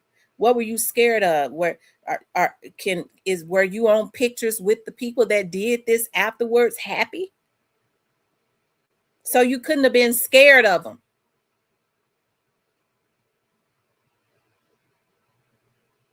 They wrong. They wrong. They wrong for they wrong for how they did that dude. They wrong. They did him dirty.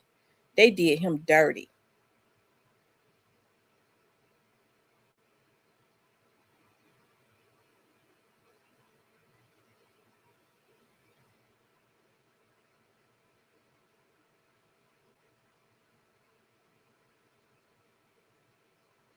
Why? Why wouldn't they? Why?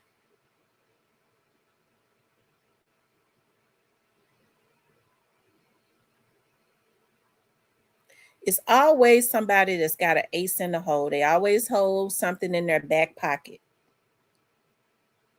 And when the heat is on them, they're going to always say, I can't tell y'all how many times when I was working at Crime Stoppers, when I would answer the phone, Crime Stoppers, that's when they would have collect calls. I know about a murder. I'm in jail. Please accept the call. Do y'all know it happens several times a week? Please accept the call. I'm trying to tell about a murder.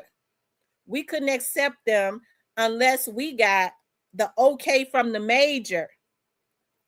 Major, somebody keep calling, trying to collect, trying to get us to accept the call, talking about they know about a murder. That's the only time we could not accept it unless the major okayed it. If they ever call back again. Do y'all know how many murders are solved? The majority of them are from Crime Stoppers. And it's always somebody that knows, that's been knowing, and they keep it in their back pocket. And so that's why you have people that when they start threatening, just the same thing with not straight drop, with Young Dolph situation. Thank you, Stanley. Thank you so much, darling. With straight drop situation, with Young Dolph situation, and with Young Dolph situation, that's why you had Black Youngster, all of them, they were sending threats to people. They didn't want anybody to talk about the case. They thought that it was just going to die and go away, because they know the more that people talk about it, somebody might have an epiphany. Somebody always knows something. Always. Don't ever think there is no perfect crime. There is no perfect crime. Somebody always knows something. And so, you talk about Howard Barnett's case again. First thing folks will say, well, why are they talking about that? They don't want you to bring it back up again. Because as time go on, it's always somebody that knows. They may have fallen out with the person. And they go, oh yeah, I remember that. You know, such and such and them was involved in that. Or somebody sit in jail, they hear about it came up again. Oh man, yeah, you know, I know who did that. And they sitting in jail, they have an epiphany. Shit, this gonna be my ticket out. I think that's what's going on with Howard. I think that's what's going on with Howard. And them women ought to be ashamed of themselves if what I'm hearing is true.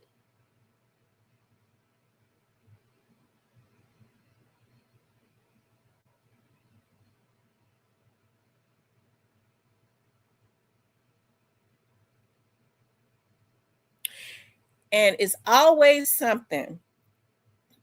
I'm getting ready to tell y'all a secret. There's always something as it relates to a case that either the police will not put on the news, they will intentionally leave out, or they will say something wrong, if somebody come forward, this is how they are able to identify if the person knows for real. So it might have been just like, let's just say, for instance, with Juke situation, they said that it was a white Explorer, okay, and it might have been a white car. It might have been a white SUV, but it might have been a white Expedition, okay, or it might have been a white van, okay. But whoever comes forward in Juke case, it might have been an Explorer, okay, but I have my reservations about that. They did say it was two white vehicles, white SUVs. I don't know if it was an Explorer or not, but I bet you whoever has come forward in that Juke situation, they're going to be able to clarify, well, no, it wasn't an Explorer. It was two white Expeditions. That's how they're going to know the person knows exactly what it is that they're talking about, because they'll put out wrong information so that everybody can call just with no crap. The people that knows the exactly what it is. And I kind of believe that this is what has caught the attention. I think there's been specific details, okay, in Howard's case of what happened to Howard. Okay.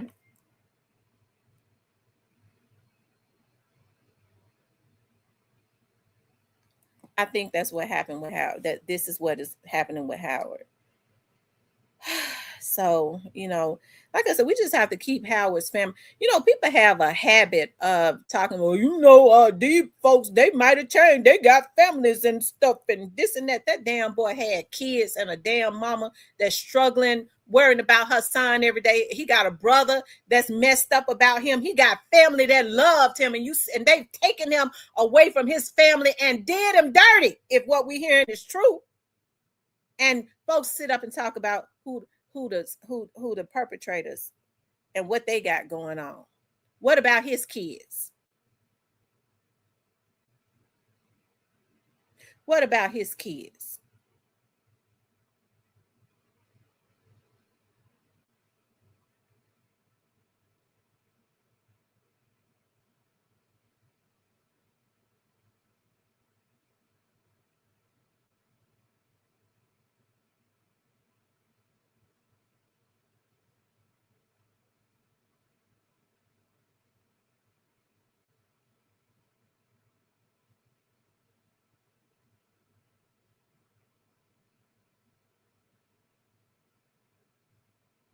Okay. So, hey, when people change their lives, it's all good. But the laws of the earth is that whatever man sow, that's what he's going to reap. So you just have to reap. Hey, you change your life and stuff, God will give you the grace to go through some things, but you got to get back what you do. And you will mature and stuff. That's why I say a person messing over a person's life, that should never be over the agenda of a woman anyways. What kind of mess is that? That should never be. A women shouldn't even be into anything like that. If you got a man that want to help you to set up somebody and rob them and set them up and all of that ought to be a man that you don't want, because he don't care nothing about you. Men that really love women, they likes for them to sit pretty. They don't want them in nothing. You don't hardly, if they into some stuff, they keep it way away from them. I used to listen to a friend of one of my cousins, and he used to be heavy into some stuff. And he was living with a girl. He made her go back to school. He was paying for her school, and she a nurse now. And I remember he says that whenever he got ready to go to his real home, not the women that he was messing with, out in the street, but his real home with her, he would circle his neighborhood 4 times. I could never have lived that life and wouldn't want to be with a man that did. He circled his neighborhood 4 times to make sure he wasn't being followed. Because he didn't never, if they caught him, he rather that he had been caught and messed over by himself, but he never wanted to take no danger back to that woman, ever. What kind of women, especially when you my age or even younger than me, because I raised daughters who would never, they would never.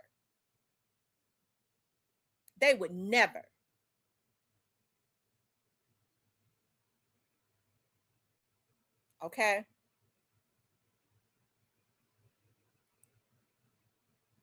I would be so mad. Don't you? Listen, I've dealt with all types of guys. Don't y'all know I grew up in the hood? I was raised around street dudes, and I've dated street dudes when I was younger. I've dated them. It's some things that when I've talked to certain girls, because they would all cheat, and you get to listening to them talk. And I knew this when he asked me to do this, and that. Don't you know it's certain things that a man will never ask certain women? They know better than to do it because of how you carry yourself.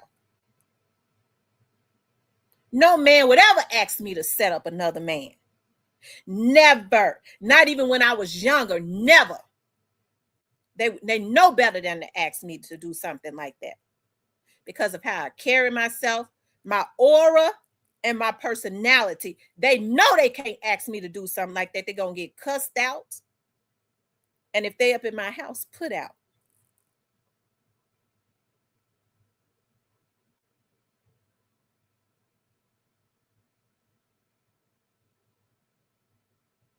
That's why, girl, did you say, I didn't know that side of him. Never. I would be shocked at some of the stuff. Are you serious? You can learn a lot now from listening to some of these other women that they've dealt with. Really? That never. I wouldn't have ever even known that was on top of his brain, because that energy, they knew that energy could not come near me.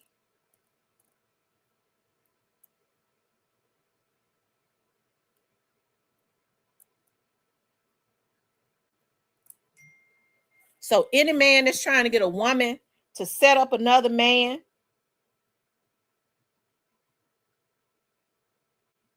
or something like that, he don't care nothing about that woman. He thinks she's a rat. Because everybody knows what comes along with setting up somebody. If that person lives, they're going to come back and they're going to mess you over, or they people going to come and get you. So why would a man want you to be involved in some stuff like that?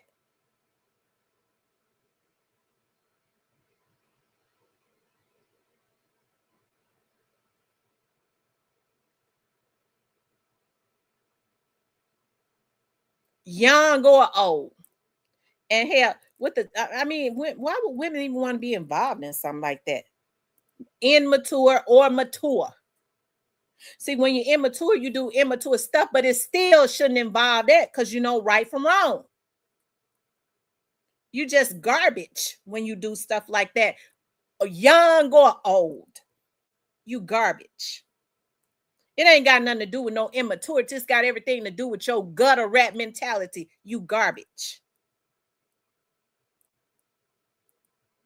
And so you normally don't grow out of stuff like that. You just a garbage ass bitch, and you don't grow out of it. That's your mentality, young and old.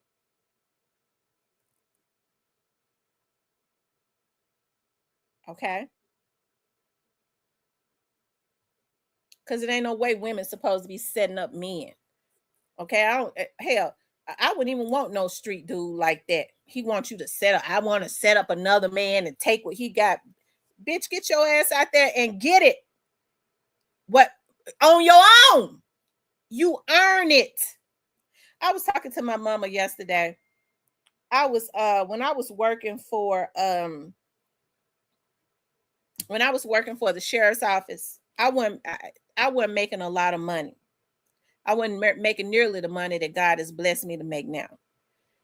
And I remembered that inside of the 201 Poplar Jail, there was, y'all know they have the medical facility in there. But those of you all that's in here in the chat that have been to 201, y'all know when y'all come into intake, they have to medical check you. That's a contracted staff. At the time, Dr. Newby was over the staff.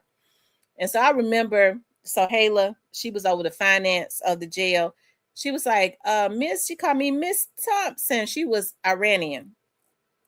And she, her husband is my lawyer right now. He be helping me out right now. And so she said, Miss Thompson is single and she is single. And Dr. Newby, why don't you fix her up with some of your friends, some of your doctor friends, a nice doctor? And he said, oh, okay. He said, well, I'm going to say this now. You know, everybody be wanting a doctor, but, and they were podiatrists. They were foot doctors. He was like, being with a doctor ain't all that it's called to be. He was letting me know that they cheat a lot. And so he said, you want to date a doctor? At the time I was so young, it was like my early 30s, like, yeah. And he was like, wow. I was like, you know, so that I can have a good life. I just did not know any better. I should have known. But anyways, he said, so you can have a good life. He said, so you want to date a doctor for material things? I said, yeah. And he said, let me tell you something, Miss Thompson. Everything that you thinking that a doctor can give you, you can give to yourself. And I was thinking at that time, sitting there, not making a whole lot of money, being a single mother, I was like, how am I going to make a whole lot? How can I give like a big house and Escalades? And, you know, how can I get this to myself? Like doctors make that kind of money. I was talking to my mother about that yesterday. Fast forward, I'm in my late 40s now. And I think about how God blesses me. And I was like, wow, just sitting there at 30 years old, my mama said it's because of that lack mentality. And then you have to think about, like, when you come from family and they always saying, just be safe and just get you a safe job where you know you got a little check coming in every week. Don't try to step outside. I stepped outside of stuff, started my own businesses. That's why I love my dad so much. He believed in me. I stepped outside of stuff, and everything that I have, I gave to myself. Anybody can do it, but even in my struggle, I ain't never thought about setting up nobody's son. Never. And I show, if I was going to be that gutter rat, I would have been doing it. I would have been like doing it for myself and not for some Negro that claimed he loved me. I'm going to set up somebody else's son that's giving me and helping me for another broke, busted Negro. What kind of mess is that? If I'm going to be a gutter rat, it's going to be all about me. I'm doing it for me. When he go to sleep, I'm going to rob him. I'm going to find out where it's stashed at. I'm going to keep it for myself. It ain't going to be for no broke bum Negro. But don't do it at all. My point is, everything, even in my struggle, I ain't never thought about setting up somebody's son and having them killed and burned up and all that for a broke Negro, and then live my life as if ain't nothing happened.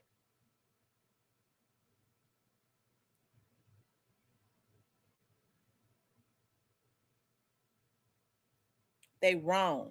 They wrong for what they did to that boy. And it's so many like Howard Barnett. It's so many. How could you know something and act like you don't?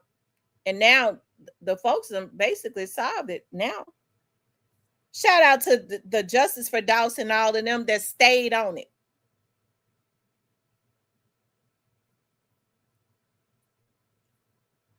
I guess it had to happen this way. But as a woman, I don't care what type of hard live. You have women that live on the street right now that have had it real hard. And you can't get them to set up no man. I don't care how hard they have it, you can't get them to do it. It ain't about, well, I came from South Memphis or North Memphis, I had hard living. No, you a gutter rat. You wrong. It's greed. It's selfishness.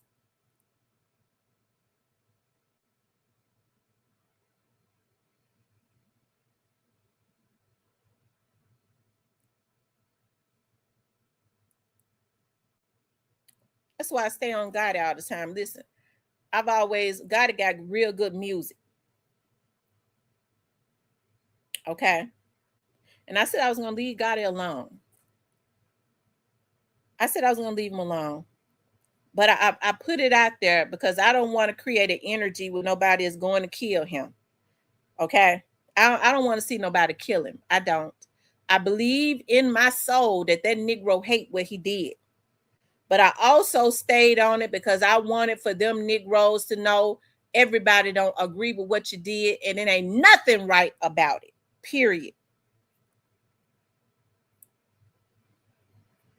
His get back, God got his timing for that one.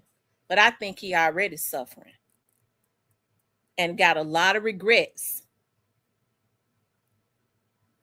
But no, I don't want to see anything happen to him. I don't hate him at all. I hate what he did.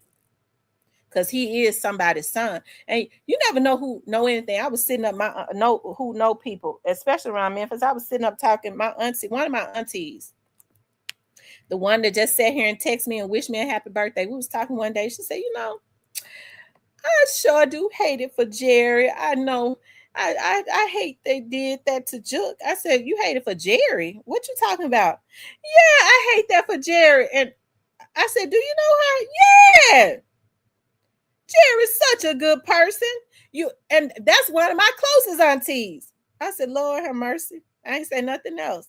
My auntie don't look at my blog and stuff.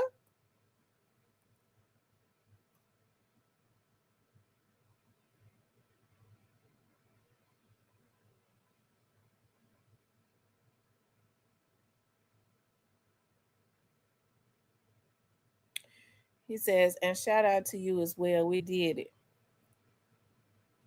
Thank you, Justice, for Dawn.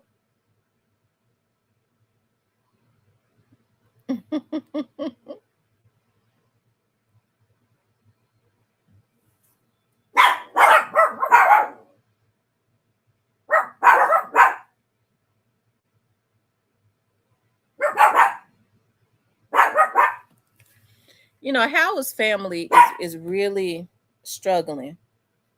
Howard's brother, it really hurts my soul. At how mentally messed up he is about his brother's disappearance. You have to think about Howard's brother is he's good looking now. But he's one of those ones that I think Howard must have been the reserve one. Jason is not that reserved. He's real outspoken and all of that. And so I think Jason looked at himself as being like supposed to be a protector of his brother. I think Jason felt like he was supposed to be a protector of his brother. And I've heard Jason say so many times, I wonder why dude didn't call me. I wonder why dude didn't call me. Man, I wish I had been there with him. But you know what? I don't think he understands. If he had been there with his brother, his mother may have 2 sons that was missing. You see what I mean? That's why my brother normally called me. My brother would normally call me. I believe his brother. Okay. So,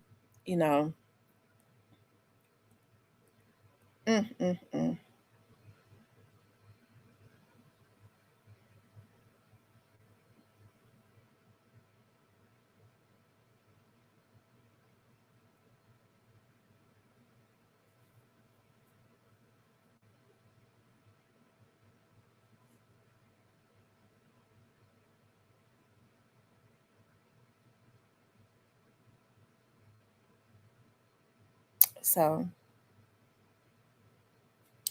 I think about in instances when these folks their lives are interrupted and they're taken away from their kids. I'm pretty sure whoever did this to him got kids. Everybody that was involved in this got kids. So if Howard had to be taken away from his kids, I think it's fair game for everybody.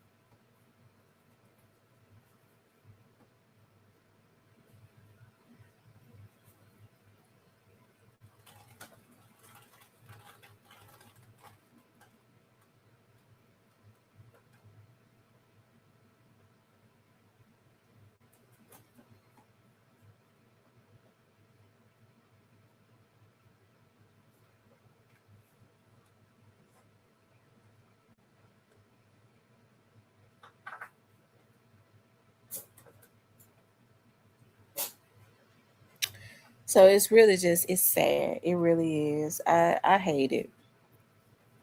I do. I hate this. I hate it. As a woman, it don't make me feel good. But there has to be justice for what happened to him. You know.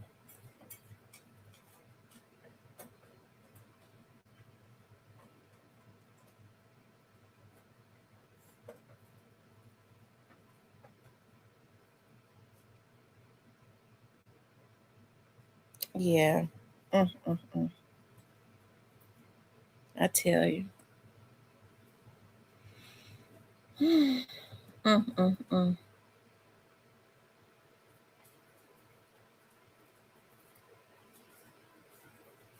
Mm, mm, mm.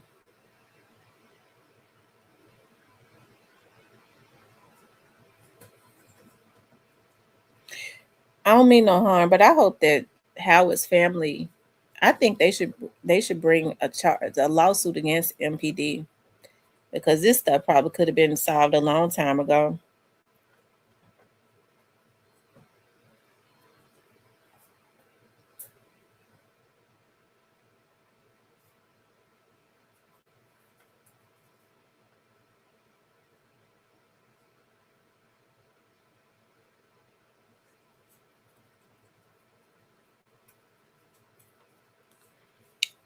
Anyways, y'all, I I gotta go to the nail spa. I gotta be at 3 at the nail spa. What I'm doing, you know what I love? I love me some sweet bitch. That's my favorite wine. Sweet bitch. It's sweet and good. I got a lot of Stella Rosas. When I was thinking about running for office, I went and a cousin of mine that work at a store, they get a discount. They get a 30%. She work at a grocery store and she's a manager, so she get a 35% discount. And so I was like, could you get me? I want to get a lot of Stella Rosas, because when I have my campaign, like my fundraisers, I want to be able to sell some of the wine. Y'all know I would have to go get a permit. And I want to be able to give like everybody that comes to support me, the first glass is free. And y'all, I was getting like 35% discount, and I've got about almost 40 bottles of Stella Rosa up in there. I didn't have to put them in totes. Thank you for the 1,000 gems. Thank you so much for the 1,000 gems.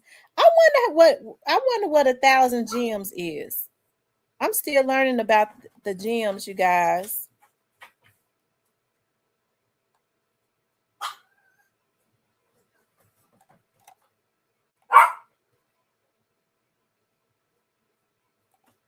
Let's see. I'm getting ready to see.